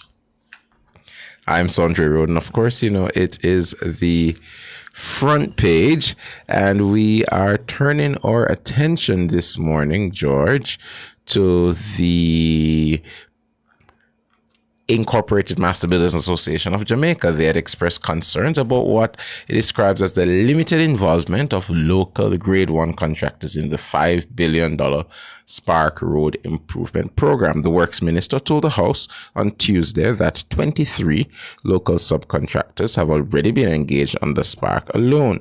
Robert Morgan noted that each contractor is graded and approved by the Public Procurement Commission, that's the PPC. However, President of the IMAJ, Richard Mullins, says the minister failed to disclose how much of the Spark project is being carried out by those local 23 contractors.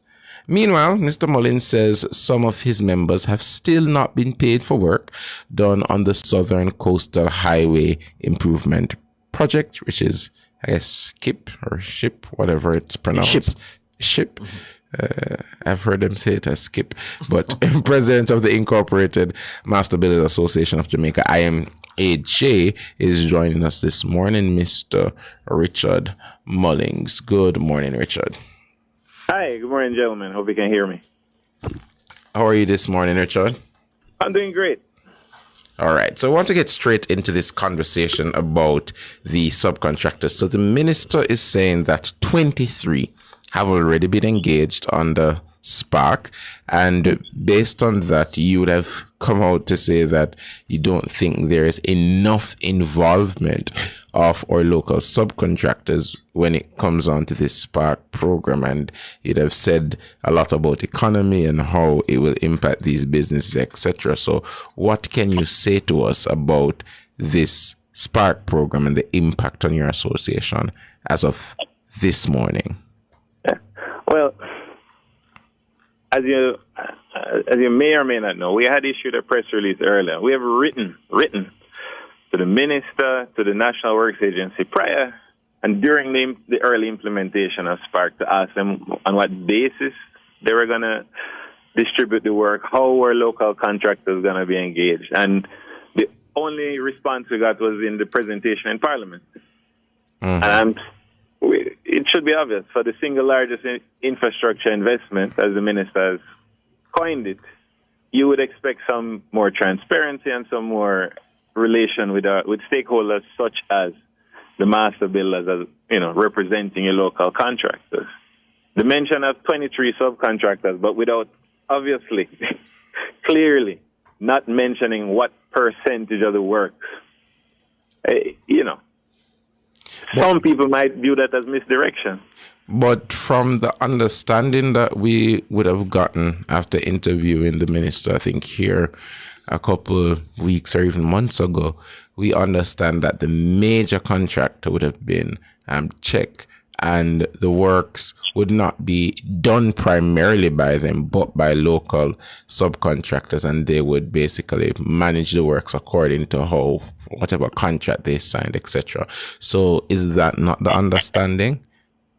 That is not my understanding from what's on the ground. Mm-hmm. On the ground, speaking with contractors, speaking with my members, local contractors, local subcontractors are engaged, but they're doing a lot of what we call labor-only work. They're not engaged to supplying the material. The bulk of that is coming through the main contract. And I'm not getting the impression that they're giving any significant amount of the works. And look, I don't think I'm here to lobby that we, the tail should wag the dog and we should dictate everything to the government as to how they run their projects. But what I have to lobby for is that Jamaicans cannot be at the bottom of the totem pole forever. We can't be at the bottom of the barrel. You cannot run a country and improve an agent, improve how we deliver services. If Jamaicans just push the wheelbarrow and mix the mortar, we have to engage our contractors at a higher level and allow them to grow as engineers, as managers of projects, not just as doing basic concrete works and curb wall. They have to learn how to manage projects, and we have to be engaged. All right, let's break it there. We're going to come back. We're taking our 7:30 break, and then we'll continue this conversation.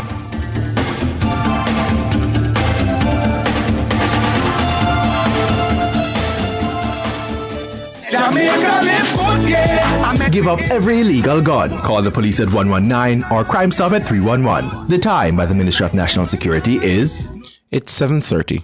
Fix up with Fleetwood products for your home improvement, personal care, and aromatherapy needs. They have your well-being in mind. Available at retailers island-wide. The temperature by Fleetwood Jamaica is... It's 28 degrees Celsius in capital city Kingston, 28 degrees Celsius out west in Montego Bay, and 23 degrees Celsius up in the cool hills of Mandeville. At Kia, driving your future means joining the movement that inspires. Whether it's the small but mighty Picanto hatchback or the top-of-the-line tech-rich Sorento SUV, there's a Kia that perfectly fits your lifestyle and your budget. ATL Automotive has gotten Jamaicans behind the wheels of thousands of Kias for the past 7 years. And we're ready to get you behind the wheel of a Kia too. Simply visit the nearest Kia showroom for a test drive now. More savings, more choices. Get active with Active Home Center. The one-stop shop for everything for your home. We have more savings, more choices, unbelievable prices. Wide selection with the latest style. The kitchen, bathroom, right down to the top. Buy the hottest items on spot, don't miss out. Best options under one roof, no doubt. More savings, more choices. Visit us in store or online at www.activehomecenter.com. We have more savings, more choices. Calling all fishermen in Jamaica. We are in the hurricane season. Weather changes are more frequent and you need your daily marine weather forecast to keep you informed of these changes. Hurry and register now with the Jamaica Fishermen Cooperative Union Limited. They will see that you get your daily marine report on time. Visit them at 44 Beechwood Avenue or call 876-968-0411. Don't delay.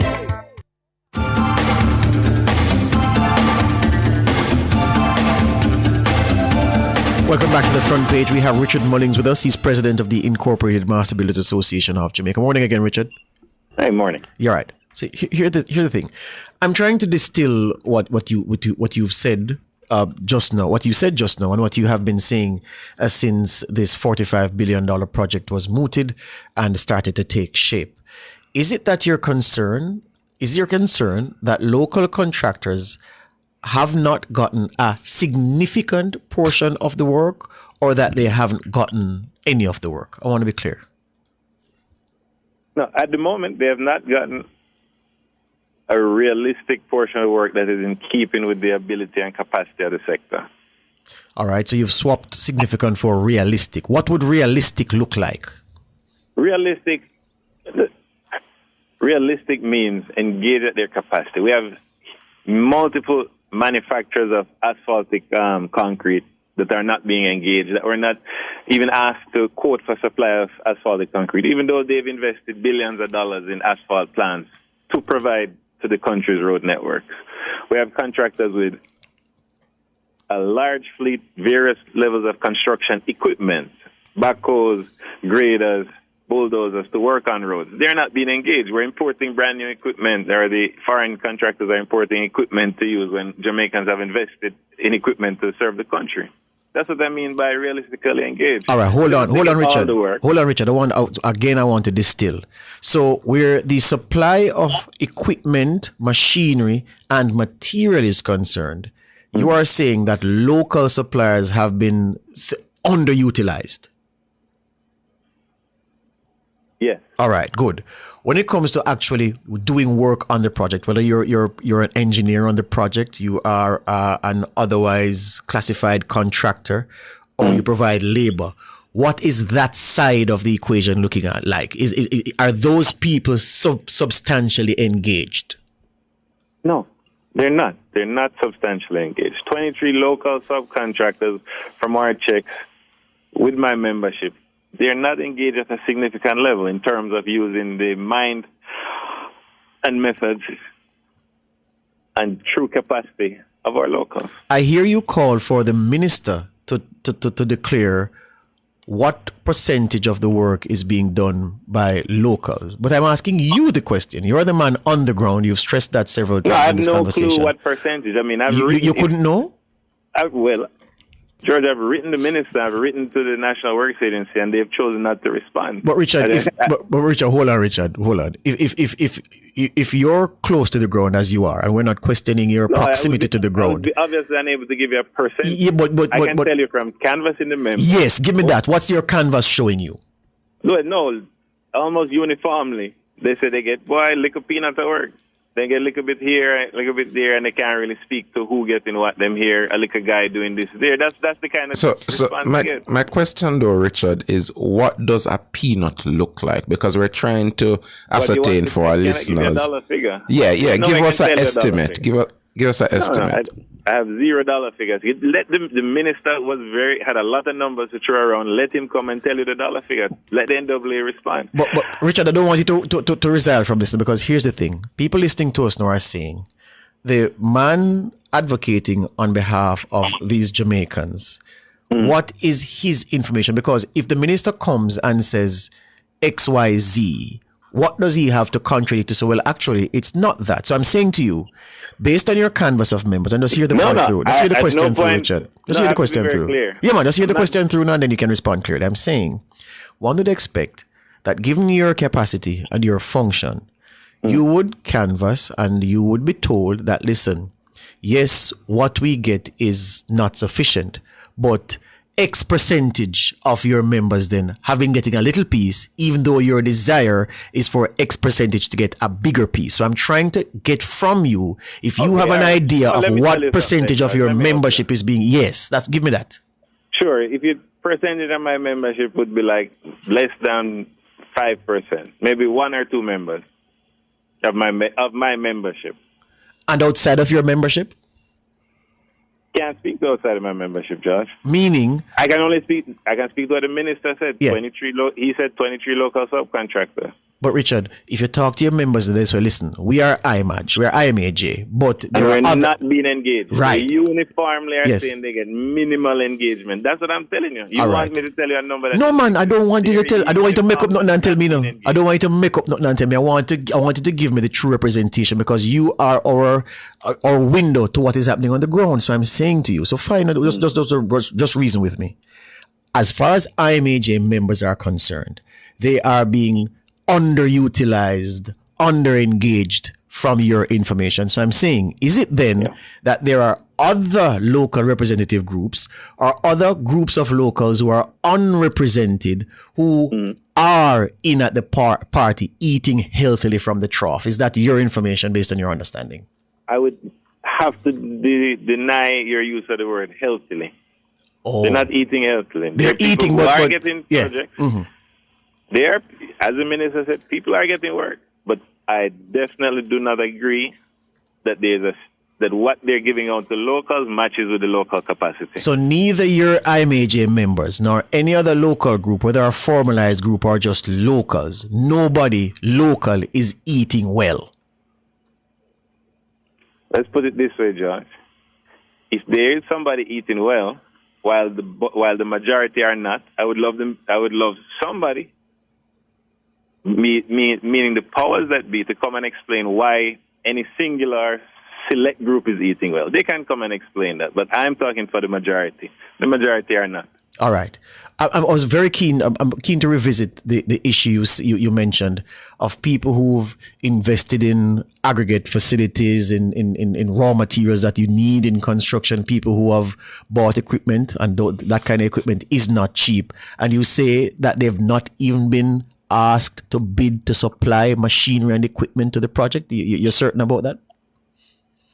I'm certain that, again, the majority of them, with the majority of the capacity, are not being asked to supply or engage on a realistic level. The asphalt suppliers say they're not being asked to supply. I've spoken to many of them not to supply asphalt.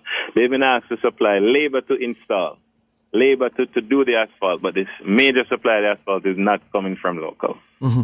And is it your understanding that the aggregate used, the material used, you're the expert, you know what goes into road construction? The aggregate, meaning from the quarries, that might very well be from local. Because I'm stressing that. So the aggregate is fine in terms of the supply from local suppliers. There's not much that I know about foreign suppliers in aggregate, so I would assume most of it is local suppliers. Right, but the other material you say that we have here in supply, in adequate supply, people are not being asked to supply them, they're bringing it in from foreign. No. They're doing it by their own manufacturing plants and not by the ones done by Jamaicans who have invested over many years. So they've set up similar plants here to supply the material and not taking it from our. I just want to be clear, Richard. Just bear with me. Yeah, I will always use the word the majority. I cannot speak to anybody who's been selectively allowed, but I can speak to the majority of suppliers who have complained to me directly that they're not being engaged to supply. All right, and then just explain this one again to be clear. Heavy equipment, tractors, this, that, the heavy equipment, the rollers and so forth. There are local suppliers of that kind of equipment who have the equipment sitting at their business place not being used. But let me help you. Yes. If they come and they engage with grade 1 contractors, they have the plants, they have the equipment. It's just a matter of, if you're not engaging with the grade 1 contractors, then you're leaving out a large group of businesses, commercial interests who have invested in this equipment to conduct this quote-unquote single largest infrastructure investment in the nation's history. Aren't the grade 1 contractors Jamaicans? I don't understand. Repeat the question. The grade 1 contractors you speak of, are the grade 1 contractors Jamaicans? Are they Jamaican company? Right. Okay. So you're saying, so do the grade 1 contractors, they have all the equipment, so they don't need to rent from anybody who's in a smaller grade than them? They very well might need to rent, Judge. They very well might need to rent. But I'm saying, how are they being engaged? Why from the start of the project, in writing and in requesting an understanding or transparency on the engagement, can't we get a response? Why is the only response in the parliament? I see the challenge you're having. And so, following what the minister said in the sectoral debate and the new information that he's giving, plus the information that you believe is missing that ought to be said to the public, What's your next move as chief advocate at IMAJ? Do you sit and wait for the answer to come? Do you press at another forum? What do you do on behalf of these members?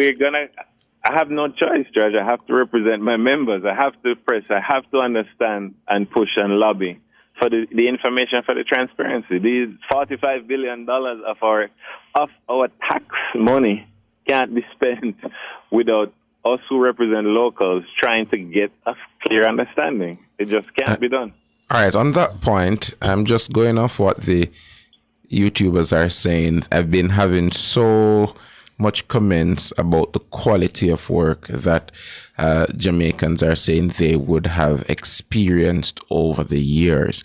And many are commenting in the chat about the quality of work from local contractors, and saying that based on that, they are okay with the system as it is when it comes on to an international contractor taking on this large project. What do you say to those Jamaicans as the lead of the IMAJ? I've said it in many forums. The Master Builders is not here to defend poor quality or payment for poor work. That's not our role at all, and I'm not trying to defend poor quality. But the implication is often given that poor quality is a singular outcome from local contractors. Everybody wants to believe that nothing Jamaican can be good. Here we're going to do for you, Richard. We're gonna try to make a contact with the minister this morning. Jermaine, can you give us a little reprieve, a little break, so we can try to get the minister online? Stay with us, Richard, and we can have this discussion afterwards.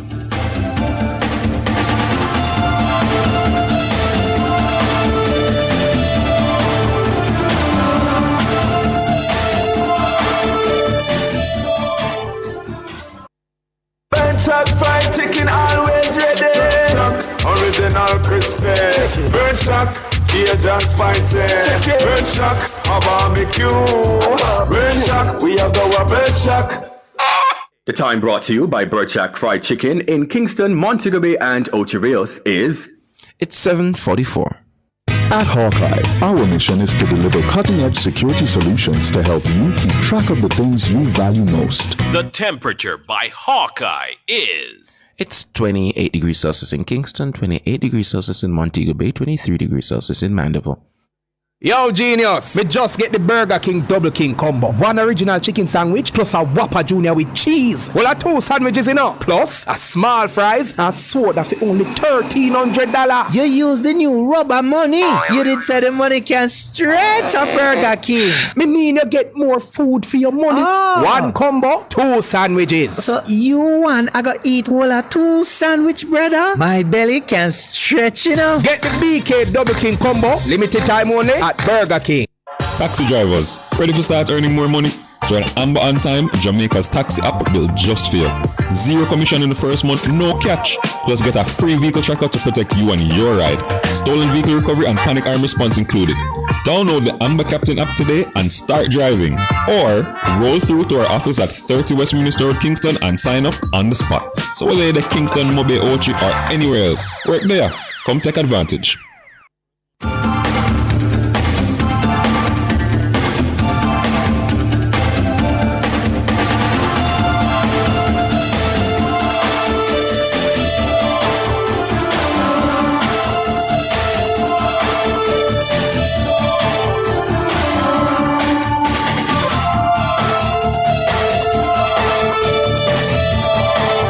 Back to the front page, trying to get the minister in charge of works, Robert Morgan, on the line. We have Richard Mullings, the IMAJ president, with us, still trying to get Minister Morgan Sandre. All right, so Richard, I'm just going to go through the YouTube to see what we have on YouTube, and this is coming from a number of persons just talking.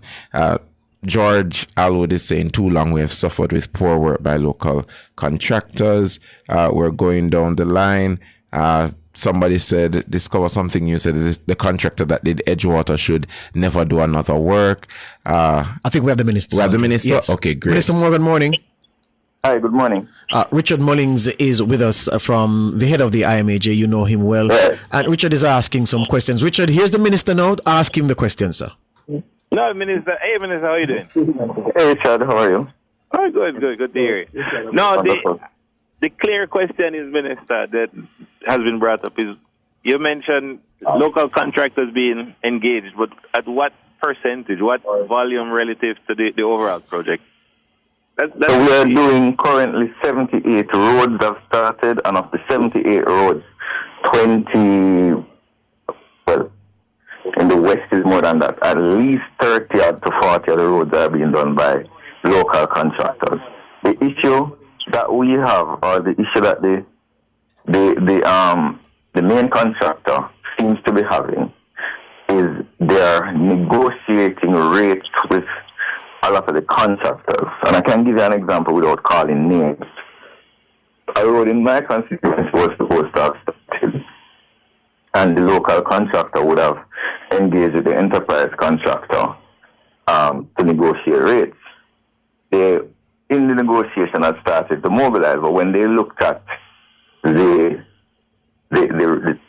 type of road, the design of the road, and they looked at the rates and the return that would come from the rates, they decided that it was not feasible.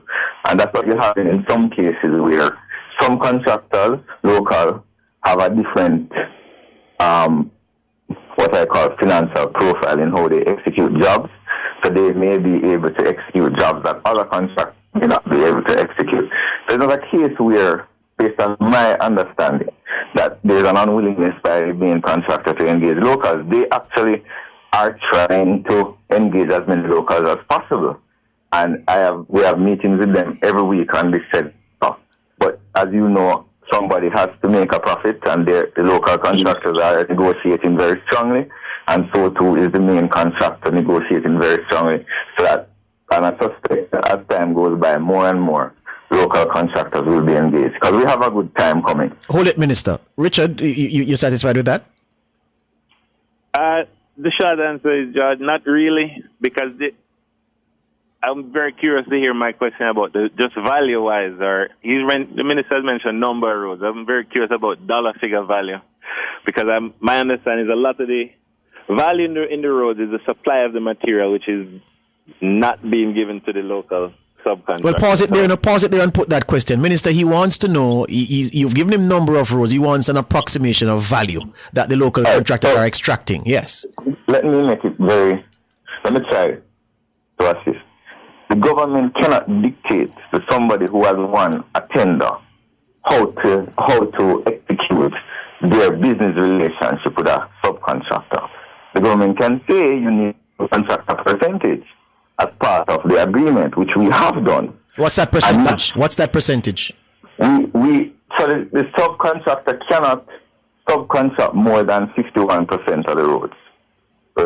So they have to do at least 51% of the roads.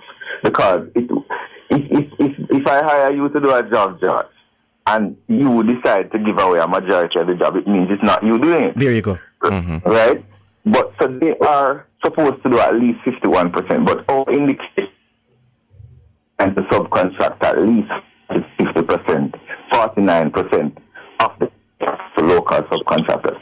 The second point that Mr. Mullins raised is that point that... No, sorry, Minister, that was a maximum figure you're giving, or that was the actual figure you're giving? No, I'm saying, once again, one, they cannot subcontract more than 51% of the roads. Okay. So they have to do 51% of the roads. Actual figure given to locals. The actual figure is not... And they are trying, based on our negotiations, to subcontract at 40 to 49% of the work to locals. Right? The second point I'm making is the government cannot intervene in a private contract between two parties. Mm-hmm. So if you, Mr. Mullins, want a contract from the government, and the government says to you, you have to give some of the work to locals, the government cannot then go and tell you, say, well, you have to put in a contract, which in some cases may be inimical to your business, right? So we cannot go in the negotiating room between the enterprise contractor and their subcontractors to dictate terms. That would be a breach, generally, of privity of contract. There is privity of contract between the enterprise contractor and the local contractors. Yeah. But remember, George, it is in the best interest of the enterprise contractor to subcontract because one, China Harbour does not have the equipment to do all the roads at the pace that we are doing them. They do not have the manpower. They do not have the resources from the institutional resources to do it. So they have to subcontract.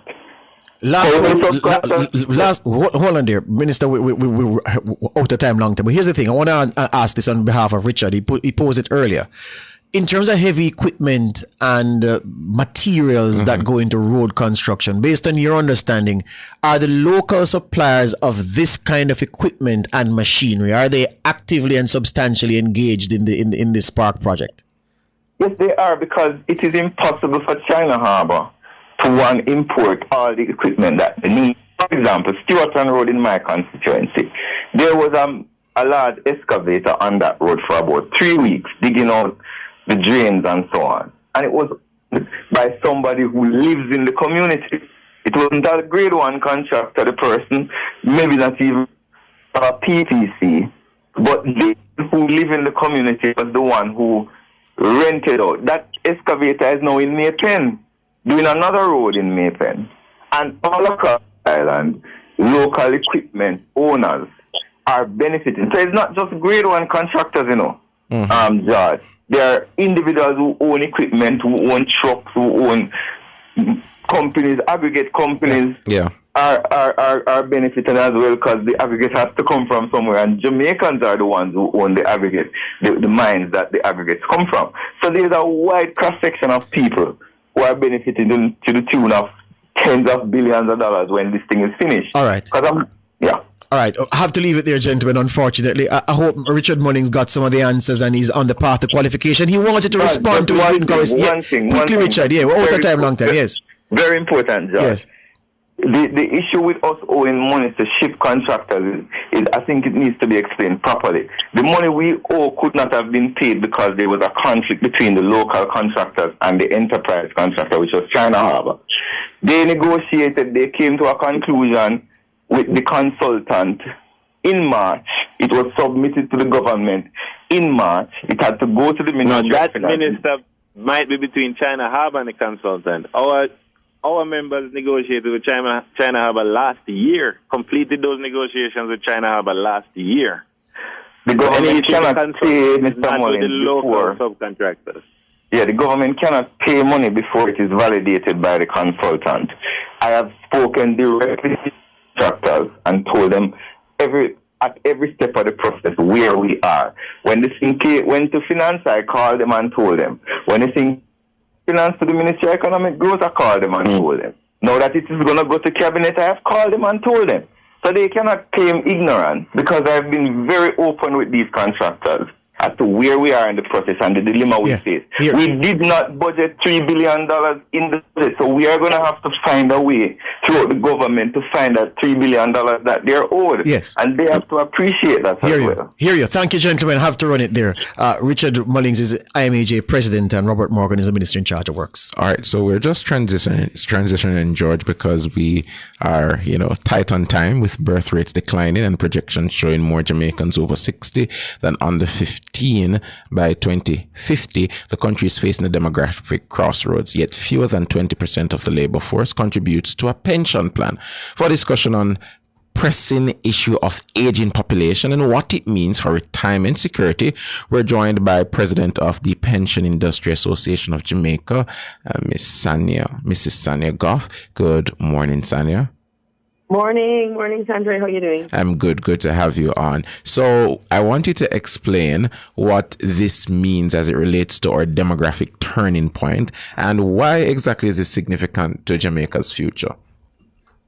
Well, as you mentioned, we're experiencing, and it's been reported in a number of news articles, a steady decline in birth rates and a rapidly aging population.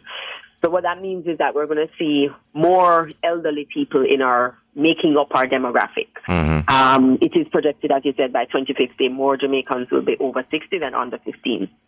And what that has the potential of creating is this intergenerational pressure, where if you have our elderly population that aren't prepared for retirement and they don't have sufficient savings, they don't have sufficient housing security, they don't have medical care, there's going to be a lot of pressure on younger generations to support them, whether that be directly to familial relationships or just simply through taxes.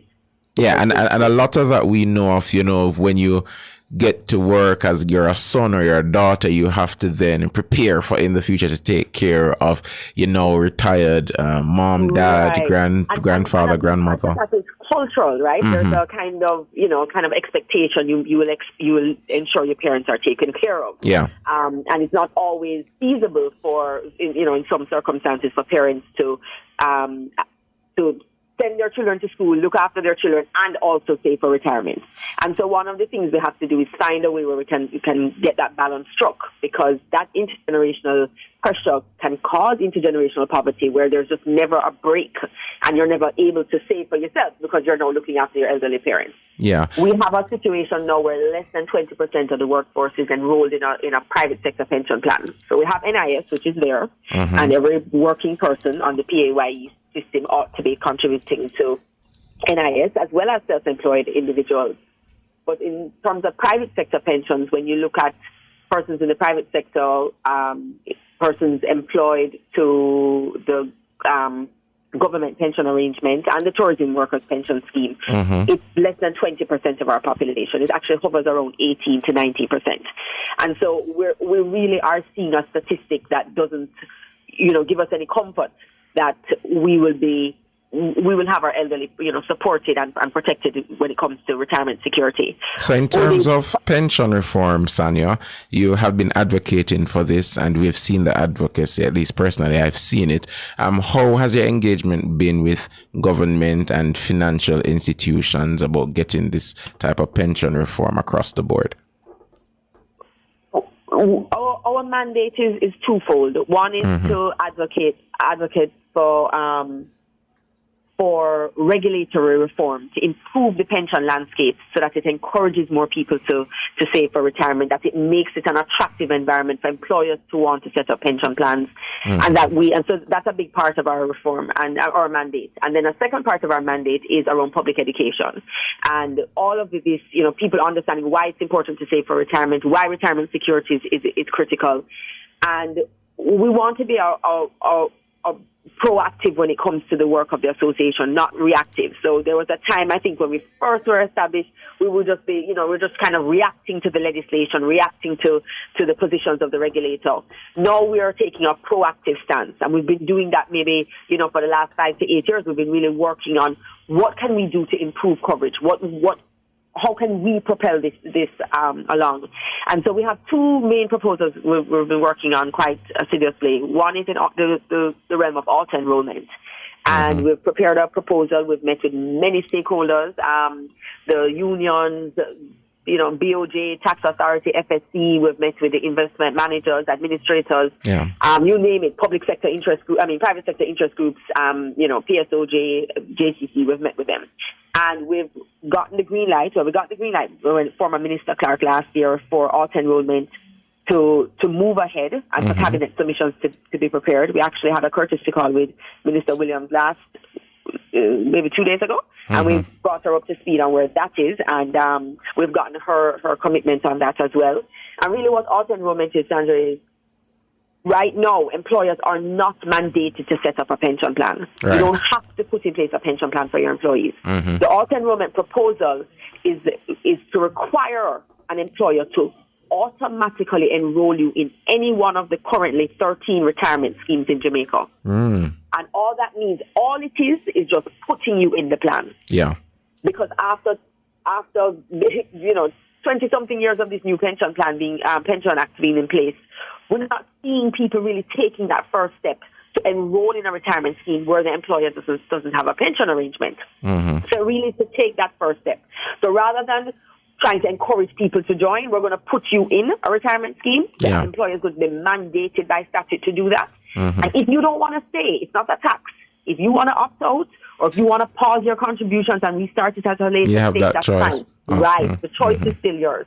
Because people do want to save for retirement. It's not that Jamaicans don't appreciate the importance of it. But it's oftentimes we feel like it's not convenient at the moment. The real pressures that we're facing. Your current cost that you're looking at, yeah. But what we've seen in case studies around the globe is that when you put people in, very few people opt out.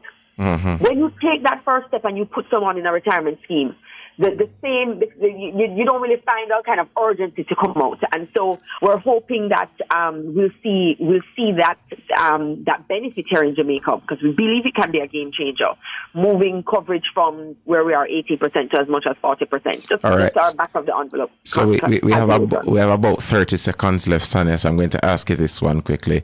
What specific actions are you calling for from the policymakers, employers, families, and young people in Jamaica as a whole to secure Jamaica's retirement future?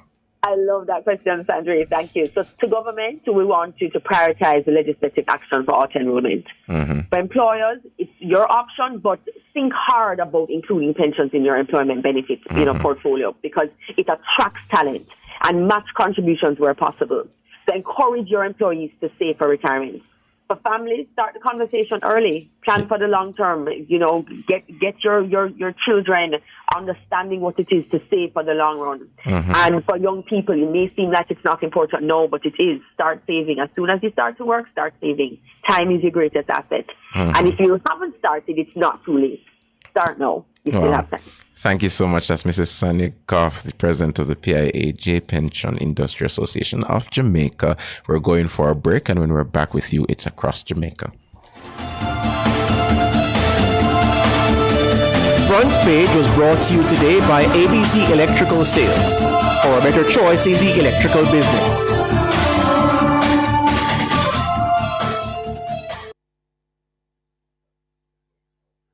You're listening to Nationwide 90 FM. The time is 8:03. Success, powered by learning. The temperature brought to you by Sandals Corporate University. Come grow with us is 28 degrees Celsius in Kingston, 28 degrees Celsius in Montego Bay, 23 degrees Celsius in Mandeville. from the mountainside to seaside, countryside to townside, inside and outside. It's Across Jamaica this morning.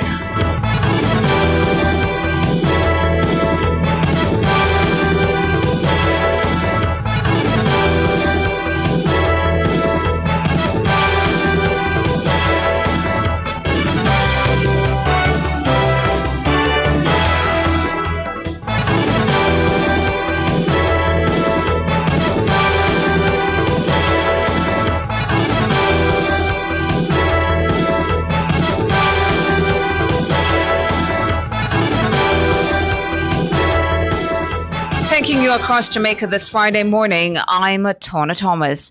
A 36-year-old man, Shavoy Daly, otherwise called Sabaski or Ricardo, a barber of Castle Mountain, Westmoreland, has been charged with murder, possession of a prohibited weapon, and using a firearm to commit a felony. He's charged in connection with the death of 42-year-old Paul Martin. Reports from the Savlamar CIB are that on Thursday, May 29, a relative of Martin went to his house to check on him. The woman was concerned as she last recalled seeing him on Saturday, May 24. On her arrival at his home, she discovered Martin's lifeless body in his bed with a gunshot wound to his head. His body was removed to the morgue. Police intelligence led to Daly's arrest. He was officially charged on Wednesday based on a witness statement. His court date is being finalized. A 33-year-old man, Devon McIntyre, a mechanic of Friendship Wakefield in Trelawney, has been charged with the possession of a prohibited weapon and unauthorized possession of ammunition. He was charged after the Trelawney police executed a search warrant at his home in Friendship Wakefield earlier this week. Reports are the police, armed with a search warrant, carried out a targeted raid at McIntyre's home at about 5:30 a.m. on Tuesday, June 3. During the raid, the police team reportedly knocked and then attempted to enter the dwelling. The police say McIntyre ran from a front room of the house and threw a brown grocery bag in the backyard. He was subsequently apprehended and the bag retrieved. The police report it contained a Taurus 9mm pistol loaded with a magazine containing 3 9mm rounds. McIntyre was charged after a caution statement and an interview. Finally, across Jamaica this Friday morning, the Jamaica Library Service, JLS, has received an additional 200 laptop computers from eLearning Jamaica Limited. The investment forms part of Jamaica's broader national digital transformation plan, spearheaded by the Minister of Education, Skills, Youth and Information, aimed at ensuring equitable access to technology for all citizens. This brings to 400 the total number of devices that have been donated to the JLS by eLearning Jamaica. Acting Chief Education Officer Terrian Thomas Gale says with these 400 laptops, the JLS will be better positioned to serve communities, particularly in enhancing literacy and numeracy in schools. The JLS is aiming to secure a total 800 laptops. With half of its current technology goals achieved, the JLS is actively pursuing public-private collaborations to acquire an additional 400 laptops and to upgrade its wide area network infrastructure, further enhancing digital access. And that's it for Across Jamaica for this Friday morning.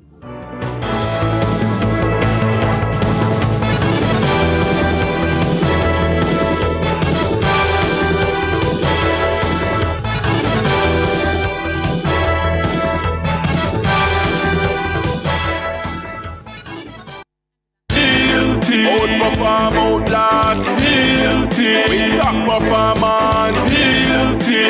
top performance, Jackama, reliable, full stop, not comma. We have the expertise for drilling and demolition. We have the power tools for plumbers and electrician. Fancy leg tools, 3 parts and 3 repairs. 3 parts, 3 repairs. In 2 to 3 years. Hilton, available at Delta Supply, 106 Hagley Park Road. Call us at 876-302-61124. Delta Supply, we service what we sell. Are you ready for something mega? Spend $6,500 or more before GCT, drop your entry in the box and you can win a 2025 Hyundai Tucson. It's the Mega Wheels 2 promotion, April 5th to September 28th. Second prize, a $50,000 shopping spree every month for a year. Third prize, a $30,000 shopping spree every month for a year. Brought to you by Hyundai, Redstone, Heineken, True Milk, Grace, Walker's Wood, Downing, CPJ Daiquiri, and Carriage's Juice Concentrate. Only at Megamart, locations island-wide. Megamart, best value by far. Authorized under Section 58.3 of the Betting, Gaming and Lotteries Act. Reaching out to all original daddies.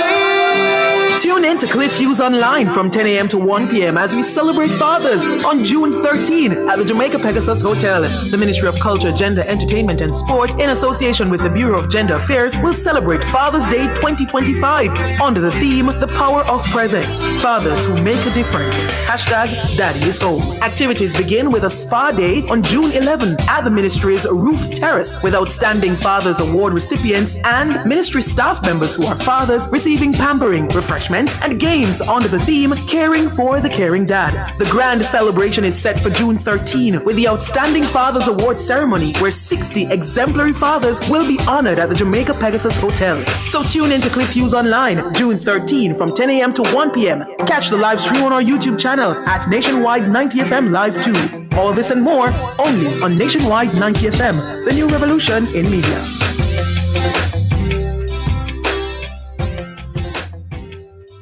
Come into the parlor, there's a welcome there for you. Welcome to the Mayor's Parlor with Desmond McKenzie. From 1 to 6 p.m. every Sunday, you'll now get more of your favorite vintage music. Put your head on my shoulder. Nationwide 90 FM will transform your Sunday into a musical time machine that will take you way back. Come on, let's go back in time. This magic moment.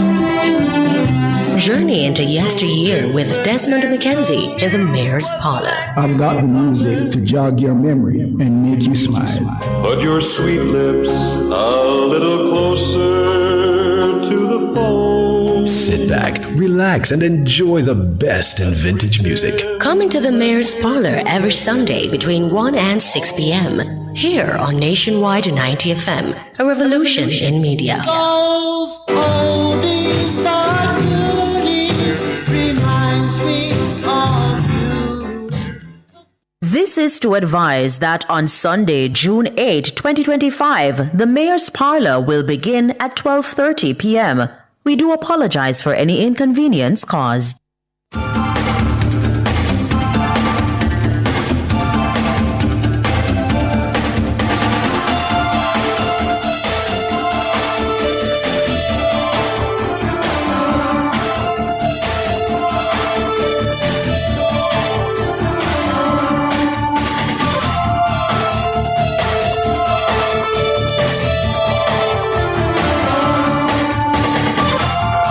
we're back with you. It's time for JamPro Connect Business and Opportunities. JamPro's market penetration facilitation comprises dedicated sector teams for major sectors such as agribusiness, non-food and manufacturing, film, animation, music, general exporter facilitation to address local bottlenecks during the exporting process. On the final episode of JamPro Connect, of course, we're going to ask them to come and give us some more episodes, Mr. King, because this is very important. Our listeners love this feature. We have Vice President of Export, Sonia Linton. Good morning, Sonia. Good morning, Sandra, and good morning to your listeners.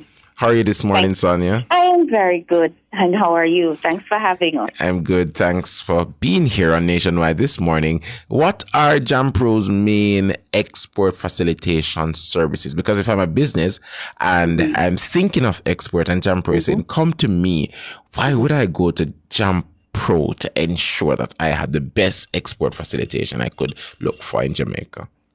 You know, as the investment promotion and export promotions arm of the government, JamPro really is the place that you go to, even if it is that you are just thinking about exporting. You know, one of the strategies for economic development and growth is export.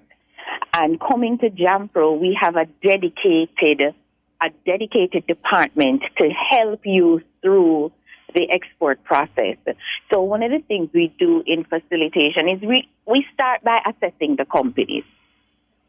So when you reach out to us, we have questions, we have a checklist that we ask you to complete, and we sit and we talk with you because we really want to understand what it is that you have, not just the products that you have, but what your export goals are. You know, where are you looking at, and we help you to kind of create a plan towards realizing those goals. So we do our checklist, we find out where you are on the continuum, and if there are gaps that you need to fill in, we also do a roadmap. We sit with you and we plan that out as to how to get you there. We go to your facilities, and we do our assessments as well. So it's a whole hand-holding process, to be honest. And then once we're satisfied that you are ready for market, we hand you over now to our sector teams, who will now literally take you to market. So do these services extend to businesses that would have stopped exporting in the past? They'd like to re-engage, get back in trail, get back to their customers, etc. Do they have the opportunity to engage and get those facilitation services? Absolutely. And it's funny you should say that, because we have an ongoing process here where we comb the our exporters list. And if we realize that a company has fallen off, we reach out to that company. And sometimes, people will stop exporting for various reasons. Now, if it is a situation where there's a bottleneck or they have experienced challenges with, for example, a government entity, an agency, we assess and we help them through that. So if it means that it is that we need to get that government entity to have one-on-one sessions with them, or whatever the challenges are, at JamPro here, we work with the firm to overcome those challenges, to remove those roadblocks in order to get them back into the exporting realm. So tell us about some of the main markets for export opportunities for local businesses that are considering going overseas, expanding their businesses, looking to new frontiers, whether in Latin America, North America, Africa, wherever it is. Here at JamPro, we have, of course, opportunities exist in our traditional markets. We're talking about the UK, the USA, the Canada. At JamPro, we have a dedicated new market development team, and we are looking further afield. The culture of Jamaica is rich. People understand and love Jamaican culture, Jamaican food, entertainment. And we try to find these opportunities. So whether it be even in as close to us as CARICOM or, Latin America, Damaret, Colombia, Costa Rica, we are out there looking for these opportunities, and the opportunities exist. You can even when we drill down and look at the interest that was shown during our last JMEA Expo.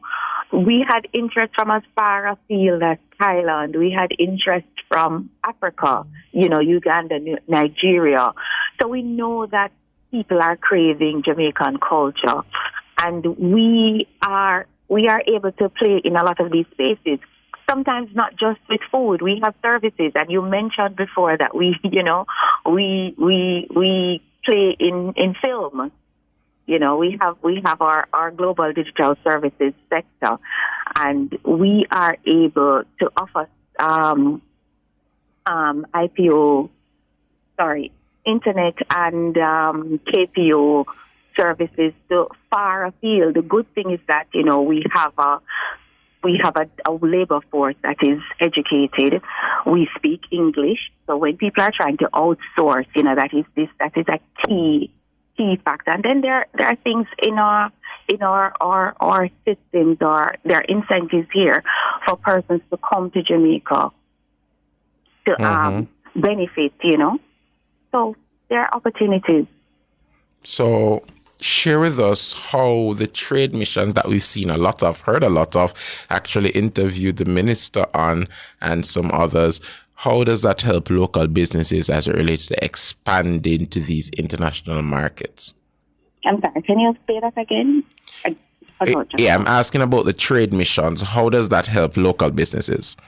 Oh, trade missions. Mm-hmm. It is important. If you're going into export, it's important to go where your market is.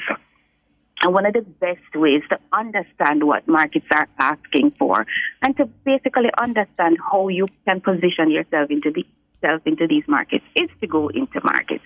So it is critical that companies get out there, see what is happening. It is critical that you get in touch with the, for example, the buyers in the markets that you want. Sometimes you're talking to people on the phone. When you go and you sit with them and you have these real conversations, you understand what it is that they are expecting. You also are able to let these buyers and these people in these overseas markets know what it is that you are able to produce. Mm-hmm. So it is critical that that companies go on missions. Yeah. You will never know until you go. And also, it is critical, I feel, because we come and we tell you guys there are opportunities. Come and see. When companies, it is amazing when you take companies into markets. It's like light bulbs will go off for them. When they see the opportunities that are there, they come back sometimes very, very inspired. Mm-hmm. Even and motivated and inspired. Sometimes you go into markets, you can see. We share trends and we share, example, we give you data and we share trends, but nothing beats coming and making that connection. And also, you start to build your relationships when you go into market. It is all well and good to have conversations over the phone, but when you go in and you see face to face the person who you are doing business and who you will be doing business with, it's important. This is how you create long and lasting relationships. Mm-hmm. And my final question to you is, what's your major advice to local companies that are considering to export either their goods or their services? One of the things I would like to leave with persons interested or who are even doing, it's quality and consistency. Very, very important when you're going into export businesses. You must ensure that you have quality goods and services, and you must have mechanisms in place to maintain those quality goods and services. And this goes across all sectors. Another thing I'd like to leave with companies who are interested is, let Jampro help you to tap into new markets. Come to us. Visit our website, dobusinessjamaica.com. Call us. Our numbers are 578-7755. Find us on all social media platforms. Instagram, Facebook, we are everywhere, LinkedIn. Reach out to us and we will get you to market. All right. Thank you so much. It's good having you on. And our last episode, very important episode, and that's Sonia Linton, Vice President of Export at Jampro. We're going for a break. And when we're back, we're going to change gears to talk about something interesting. All right. Thank you.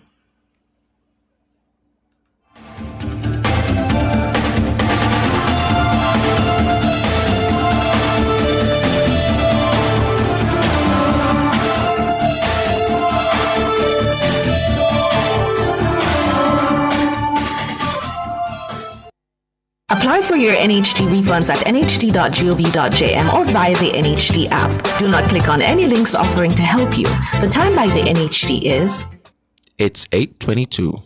Fontana Pharmacy has a wide variety of items from pharmaceuticals, household, cosmetics, toys, and more. The temperature by Fontana Pharmacy. It's all good inside is... It's 29 degrees Celsius in Kingston and Montego Bay, and it's 25 degrees Celsius in Mandeville.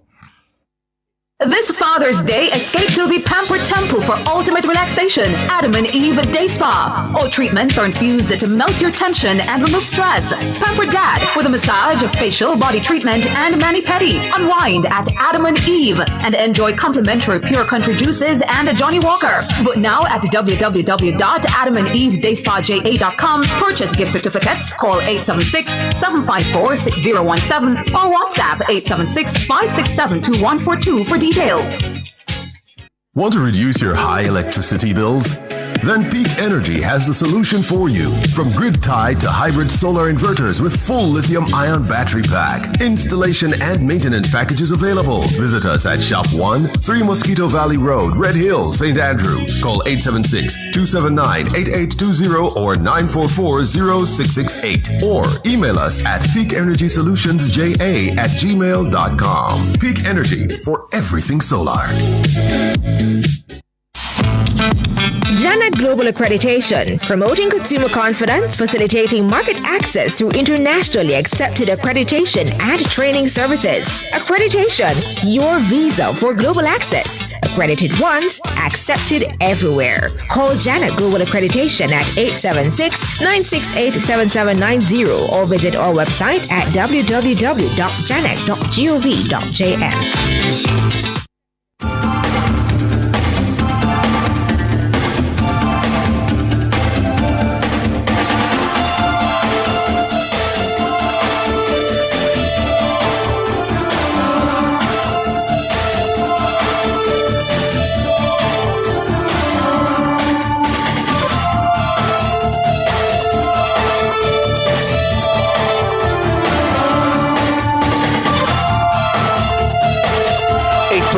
On the clock. Now, when the Racers Grand Prix returns to the National Stadium on Saturday, it won't be just about blistering times and world-class athletes. It'll be a full-spectrum experience designed to entertain, engage, and elevate track and field for fans of every kind. For more on what patrons can expect on Saturday at the National Stadium for the Racers Grand Prix, I'm set to be joined by the CEO of Racers Grand Prix, Devon Blake. The action should get underway around about 3 o'clock. And there was a promotion running whereby you could get into the stadium free of charge. And even so, for the world-class athletics that will be on show, it's the cover is very, very reasonable, very, very good for that kind of event. And we're going to get more from Devon Blake in short order. Racers Grand Prix on Saturday. Michelle is trying to make contact with our guest. We have any tickets over there to give away, Michelle? We do? Yeah, you have him now? Oh, all right. She says she has 5 sets of tickets for grandstand. 1 set for grandstand. 4 sets of bleachers. All right, so 1 set of grandstand tickets. And by 1 set, what do you mean? How many in 1 set? 2 in 1 set, all right. So we have 2 grandstand tickets. Yeah, and we have 8 bleachers tickets. Can I go take the liberty and pose a question, Michelle? And for when the tickets are waiting until Devon forward. He's on? Yeah, all right. Let's do some business because time waits on no man. All right. So the numbers to call 630-9371, 9372, 9373, 9374, 618-8255. 630-9371, 9372, 9373, 9374, 618-8255 for 2 grandstand tickets. All you have to tell me this morning is which year and what time did... No, let me not ask it that way. What's the record for the 200 meters at the Racers Grand Prix? What's the meet record? 200 meters men, Racers Grand Prix. Call me and tell me no, and you win 2 grandstand tickets. Come now. Call me right now. You know your track and field. Yeah, don't drive on Google now, you know. Make somebody else beside you. Make somebody else in the car do it, yeah? Call me and tell me. What's the meet record, men's 200 meters, Racers Grand Prix? Make sure it's one number there. So the line there, the board a light up, you know. So, Paul is up. Paul, morning, Paul. Morning. Morning, sir. What's your answer? Didn't hear the question. I was turning on the radio. I feel like we just give the ticket for this. What a smart man. He was able to do the question. He just called in. I didn't hear. All right, let me run it now, Paul. What's the record? 200 meters. Was it meet record? 200 meters men, Racers Grand Prix. Oh, wow. A simple thing. I'm going to answer that again. No, yeah, man. Go run it now. 19.85. No, Paul. No, man. Racers Grand Prix. Look at the time of year that the Grand Prix is held. By that time, people are clocked, man. No, man. People are clocked by them time. No, man. People are clocked by them time. Because if you look at all the meet records, are some serious times. 1988. No, man. You're the far, Paul. Must be the date of birth. That far. All right, Paul? Yeah. Respect. We love your strategy, though. We have somebody else? Who? Swift. Morning, Swift. What's the meet record, men's 200 meters, Racers Grand Prix? Yeah, 1967. How long it took you to Google that? I never Googled it. Jeez, who set it? No one else. Which year? Watch him know. I don't remember the year. No, I'm gonna be honest. I don't remember the year. All right, Swift, you're a winner. The man right. You hear that, Paul? 19.67. Mr. Lyles dropped that in 2023. Lit up the stadium, brethren. Bright. Yeah? So, before that, before that time at the stadium, Swift, what was the record, the fastest 200 meters time ever run at the stadium? I think it's 1985 or something like that. You're mad? With Bolt and Blake and them people. No, man, you're mad. Dan Quarry. No, man. Anyway, I'm not appreciate upon that. That's not what you came for. You win the 2 tickets, sir. Hold the line. Michelle will take your details. All right, so you've won 2 grandstand tickets for the Racers Grand Prix. 19.67. Noah Lyles, 2023. All right? Jermaine says break time.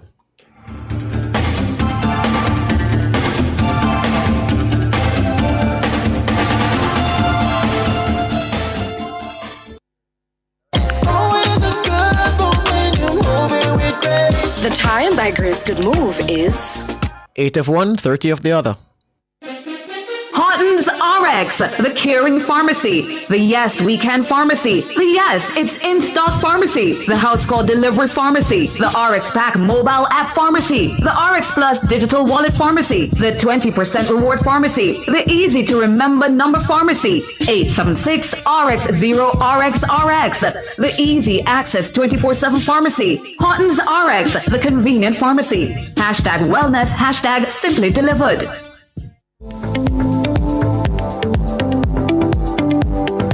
The police are the gateway to our criminal justice system. As first responders to crime and disorder, they stand on the front line of justice. Yes. They uphold the law, they protect lives, and safeguard rights.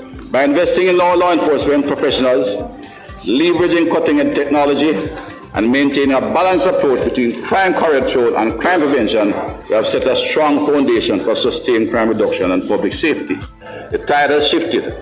Our police officers, with the support of the government and the leadership of this Prime Minister, the Most Honorable Dr. Andrew Holness, remains resolute in efforts to secure Jamaica and Jamaicans.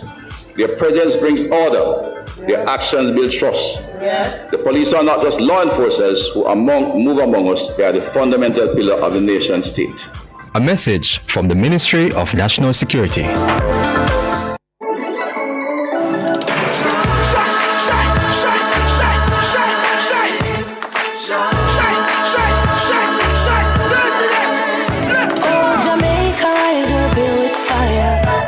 And vibes, and through it all there's a glowing side. Let's keep our shine alive. From the market to the factory floors, from the hillside green to golden shores, we're reaching heights, our energy that lights the sky.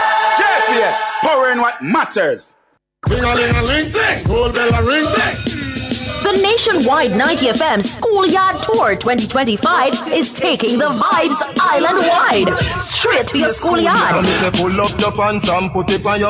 Tune in to the E-Zone from 1 p.m. to 4 p.m. on June 6th as we broadcast live from Bridgeport High School. It's all about empowering minds and igniting the fun. Expect live entertainment, games, and big surprises as we bring the nationwide 90 FM energy to every stop. And you know we're going to stream it live on our YouTube channel at Nationwide 90 FM Live 2. So tune into the E-Zone, June 6th from 1 to 4 p.m. It's the Schoolyard Tour at Bridgeport High School. Catch the live stream on Nationwide's YouTube channel at Nationwide 90 FM Live 2. Keep your station locked to Nationwide 90 FM for more details. All this and more only on Nationwide 90 FM, the new revolution in media. The Schoolyard Tour is brought to you by the Students' Loan Bureau, KFC, Tip Friendly Society, National Council on Drug Abuse, ATL Automotive, West Tech Limited, and Fairview Medical and Dental Center. Come into the parlor, there's a welcome there for you. Welcome to the Mayor's Parlor with Desmond McKenzie. From 1 to 6 p.m. every Sunday, you'll now get more of your favorite vintage music. Put your head on my shoulder. Nationwide 90 FM will transform your Sunday into a musical time machine that will take you way back. Come on, let's go back in time. This magic moment. Journey into yesteryear with Desmond McKenzie in the Mayor's Parlor. I've got the music to jog your memory and make you smile. Put your sweet lips a little closer to the phone. Sit back, relax, and enjoy the best in vintage music. Coming to the Mayor's Parlor every Sunday between 1 and 6 p.m. Here on Nationwide 90 FM, a revolution in media. Those oldies but goodies reminds me of you. This is to advise that on Sunday, June 8, 2025, the Mayor's Parlor will begin at 12:30 p.m. We do apologize for any inconvenience caused.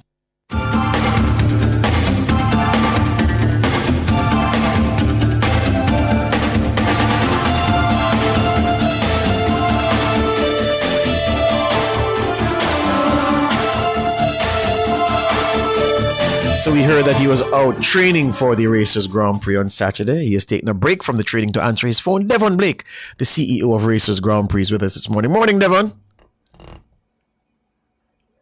Devon? Yes, are you hearing me? You hearing me now?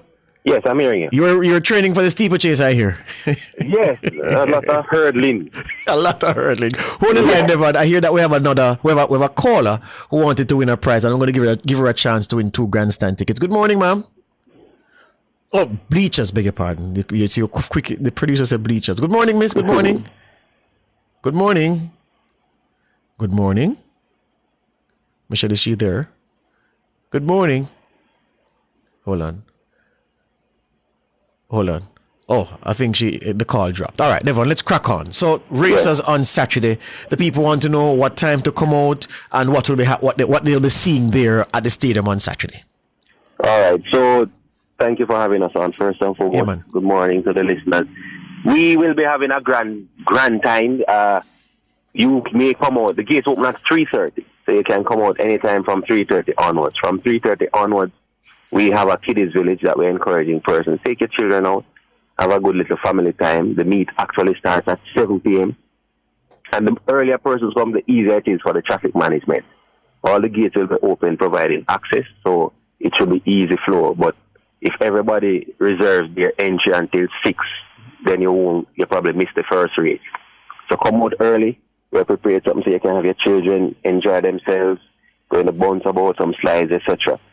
And then now on the track, which will be where the fireworks will take place, we have our local talents such as Kishane Thompson, Sharika Jackson, Oblique Civil, Tina and Tia Clayton, Rashid Broadbell, Christopher Taylor makes his return. And the overseas guests that we'll be having are Divinity Charlton, that's the World Indoor Hurdles record holder. We have Toby Amusan, world record holder in the hurdles, Chris Bailey, and a host of other stars who have flown in last night. Yeah. Racers, when I look at the history of Racers Grand Prix, Devon, and I look at the meet records, I'm astonished because I realize that Racers attract some very, very fast times. Noah Lyles has done 1967 here. Sharika Jackson and Usain Bolt have gone extremely fast here in the past, along with several other athletes. Are your big names in the kind of shape to do what top athletes do at races historically, which is drop fast times? Naturally, and that is a product of the organizing that is done. So we have an excellent organizing committee. And I'll explain to you why I said that. Mm-hmm. We have one of the best organizing committees anywhere for track and field. And the Racers Grand Prix is a brainchild of, the Honorable Glenn Mills. Yes.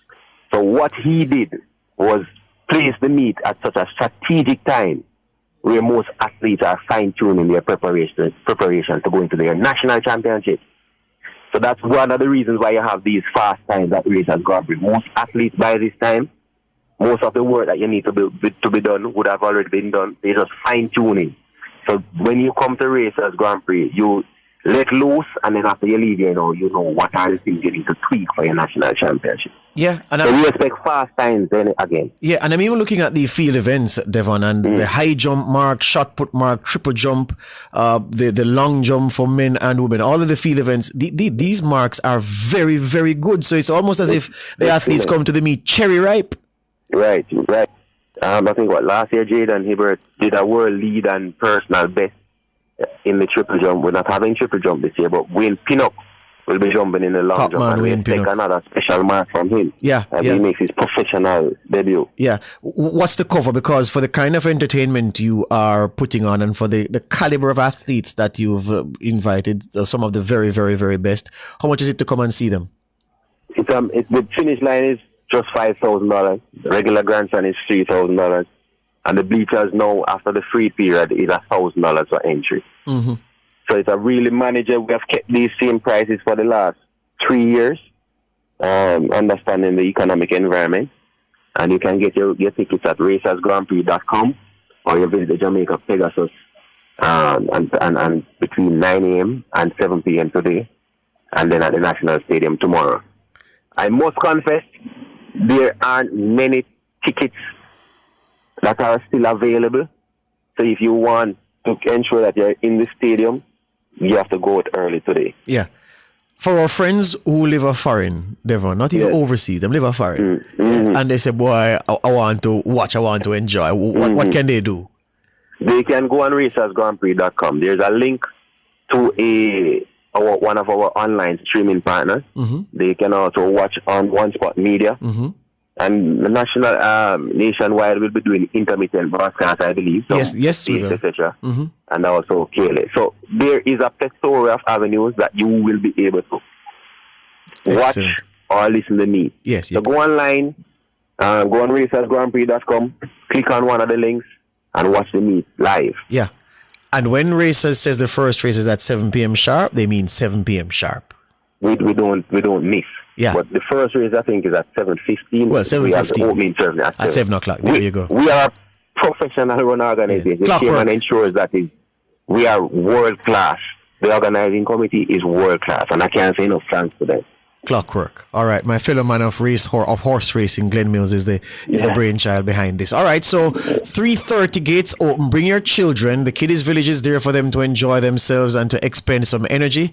And then by 7 o'clock when the opening ceremony is underway, then 7:15 when that is done, the first race is ready. It should be fantastic from the very, very start, but certainly from 7:15 onwards, fireworks for not much cash. 5,000 for grandstand, and you can get into the bleachers for only $1,000. Right? 5,000 finish line, 3,000 for regular grandstand. There you go. Could I share some of the activations from some of us? You can. Yeah, so KFC is celebrating their 50th year, and they'll be giving away KFC meal vouchers right throughout the meet. We have smart mobile solutions. They'll be giving away, and well, not giving away, but they have discounted phones available for those who want to buy their father a phone for Father's Day. Remember Father's Day, don't forget the fathers. And then we have Caribbean Airlines, will be giving away 5 tickets. I think 2 online and 3 within the National Stadium. So if you don't have a ticket, you don't have a chance to be able to earn from that. Jamaican National will be giving away money vouchers. So yeah, there's a host of activities leading into the actual meet itself, races. And right throughout those hours, activations will be happening, and you can win prizes, and therefore there's no downtime within this meet. Yeah, it's just straight activity and fun. Excellent. Thank you this morning, Devon. I want to give away some tickets, so let's get get that part of the show rolling. Thank you. All right, no problem. Devon Blake, CEO of the Racers Grand Prix. All right. So here's a question: if you want to win 2 bleachers tickets, we have about 8 of them to give away. Let's see if we can give away all of them this morning, yeah? What is the meet record? 100 meters, women at the Racers Grand Prix. Tell me the meet record. What's the fastest time a woman has ever run legally at the Racers Grand Prix for the 100 meters?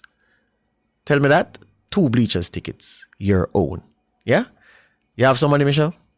Oh, all right. So, easy question. Easy question. 100 meters women, meet record, Racers Grand Prix, and you get yourself 2 bleachers tickets. Let's take a little.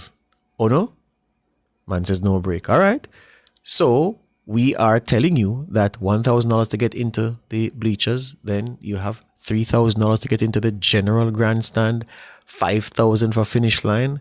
And knowing how Jamaicans love track and field, maybe the finish line tickets are gone, but once you're in the grandstand, once you're in the stadium, you'll be good.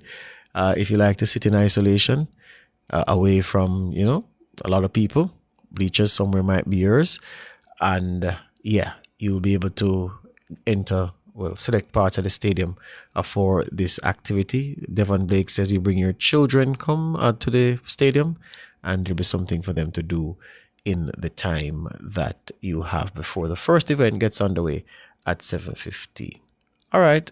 Squeeze the doors again now. Like we get into it, and then we get some birthdays going, and then people don't want to bleachers ticket. It look like everybody want to go grandstand. All right, let's do that, and then we keep the numbers are still 630-937-124, and the tickets are still on offer until we wrap this show at 9 this morning.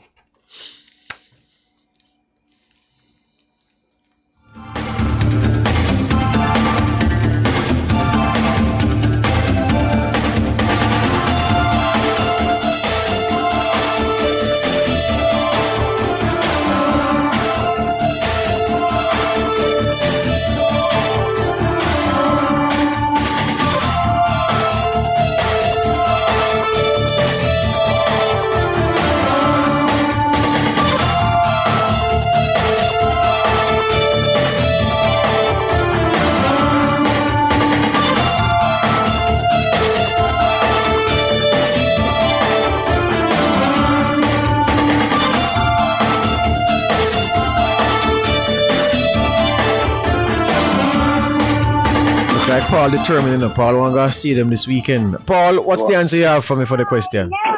1078. 1078. All right, give him 2 bleachers tickets. Paul, all if you did wrong, but I still get the ticket them same way.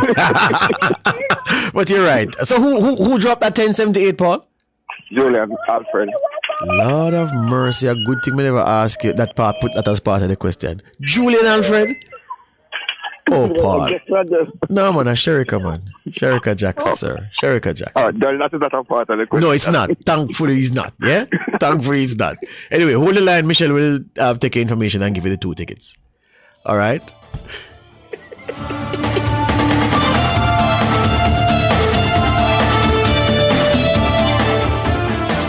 You're listening to Nationwide 90 FM. The time is 8:47. The Birthday Club is brought to you by Burger King. Stretch your dollar at Burger King with a new Double King combo. 1 original chicken sandwich plus a Whopper Junior with cheese, plus a small fries and drink for only $1,300. Well, I don't have time to beef. Lucky for you, my friend. I in a good spirit. I drink in a good spirits. The vibes right up to the limits. So don't hold me down, don't fight me down. Yeah. Good spirit. I drink in a good spirits. The vibes ain't cast in a minute. So don't hold me down, don't fight me down. Yeah. My friend and them couldn't tell you about me.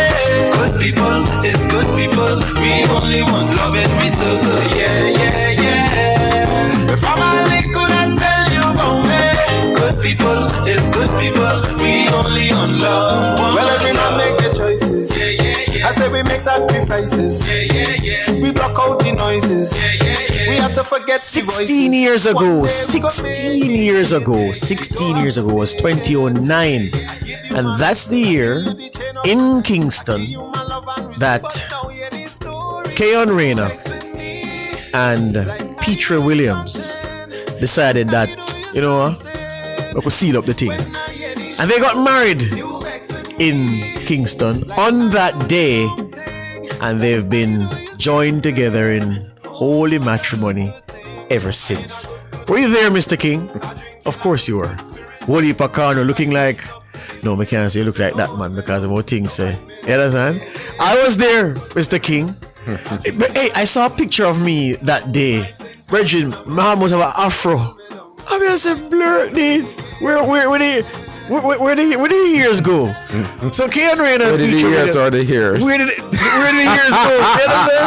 Well, I bet that's 16 years. So happy anniversary, Keon Rayner and Petra Williams Rayner. Boy, you are very, very good people individually, and together you make an outstanding couple and an outstanding example to everybody, to all others everywhere. I want to wish you all the best on this day. It's coming from all of us who were at your wedding in 2009, and those who of course just were sending the sentiments carried by us because they couldn't be there in body. So thank you for keeping the union strong, keeping the union going. You've been blessed with great children, and you have been good for each other from the word go. So Keon Rayner, the man in charge of sport at the RJR Group, and Petra Williams Rayner, senior communicator at the Ministry of Health and Wellness. You deserve each other. Always did, always will. Happy anniversary to you on this day. Coming from us, all of your friends. We have to forget the voices. One day we gon' make it. We don't have to fake it. I give you my best. I give you the chain off my neck. I give you my love and respect. But now hear this story. Floyd Lewis at JSIF. It's your birthday today, the 6th, of course, of the month of June, the 6th of the 6th. We're wishing you a very happy birthday here. It's coming in from your team over at JSIF. Also, Mr. Omar Sweeney, that's the MD of JSIF. You will be celebrating on the 8th of June, Sir Sweeney. Yeah, man. Big up yourself, Omar. Big up yourself. Yeah, man. Yeah.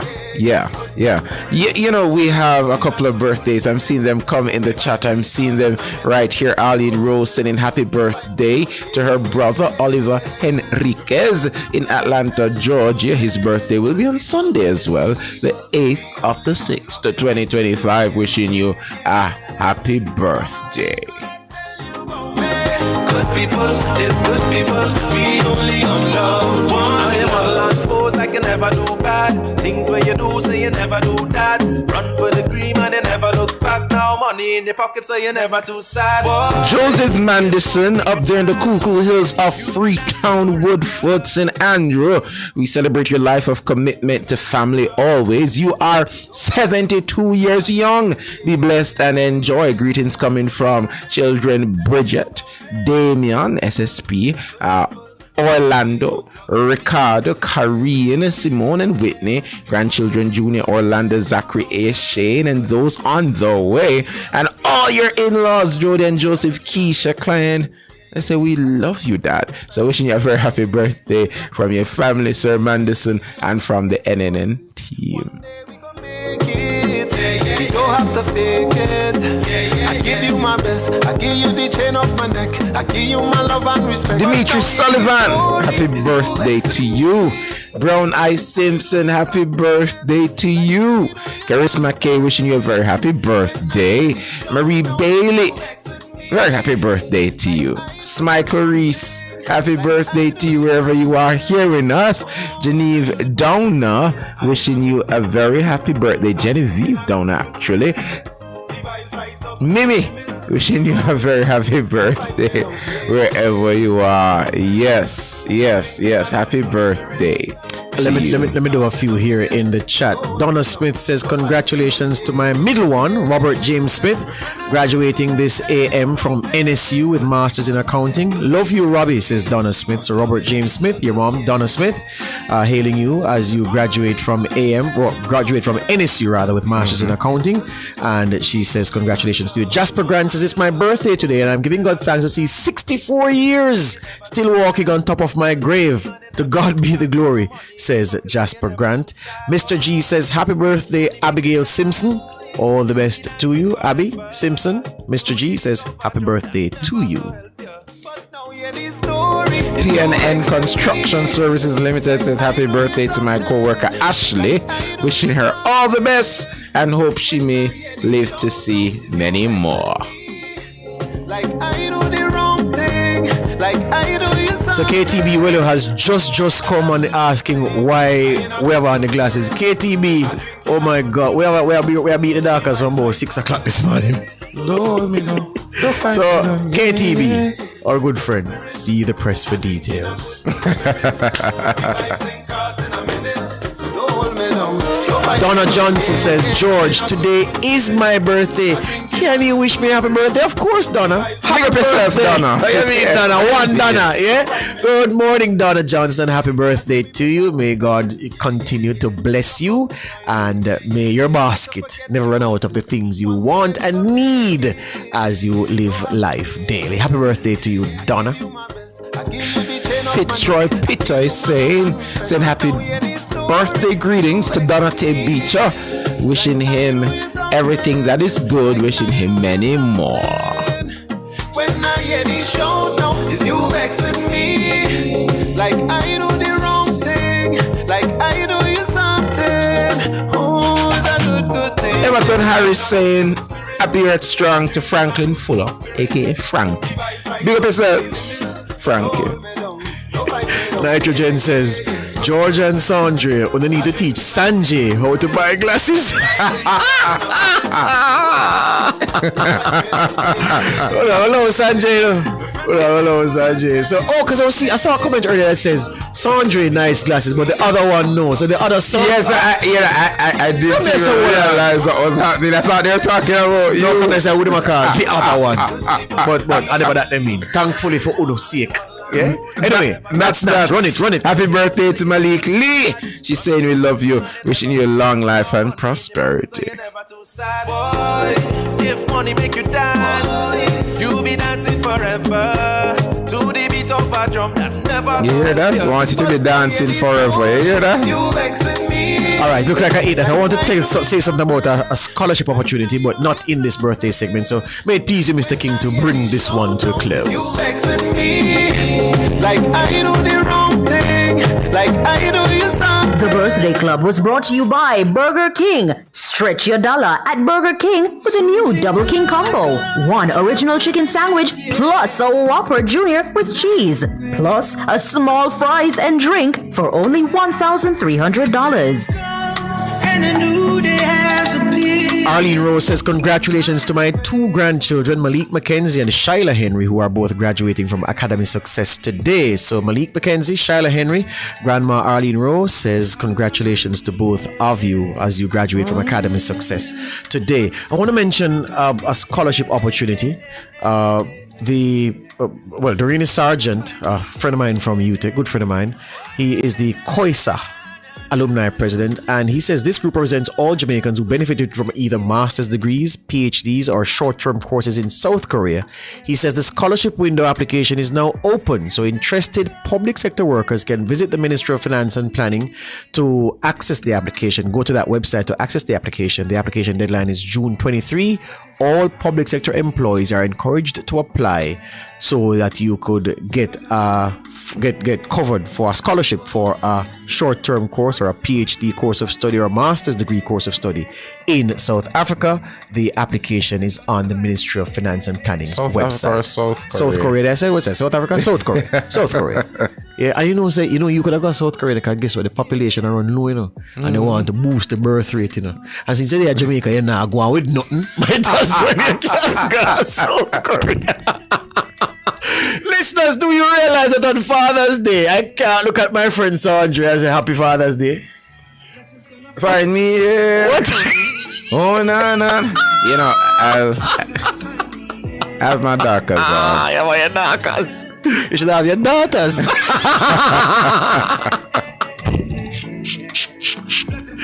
Oh my God!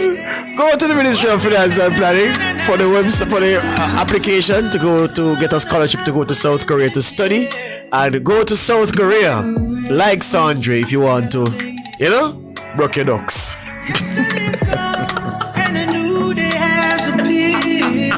Michelle McCurry Smith, our super duper producer, thank you for always guiding. Thank you, Mr. King, for being here with us, the musical maestro, of course, doing what you do best. It, of course, is that type of morning. I'm Sondre Rodan. I'm trying to hurry out of this. And Mr. I've been legitimately called Daddy. Mr. King, cut.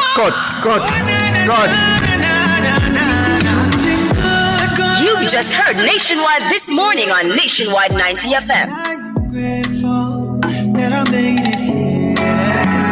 Yesterday's gone and a new day has appeared, and I am grateful that I made it here. Fearless and fair. Nationwide 90 FM. Your taxes hold.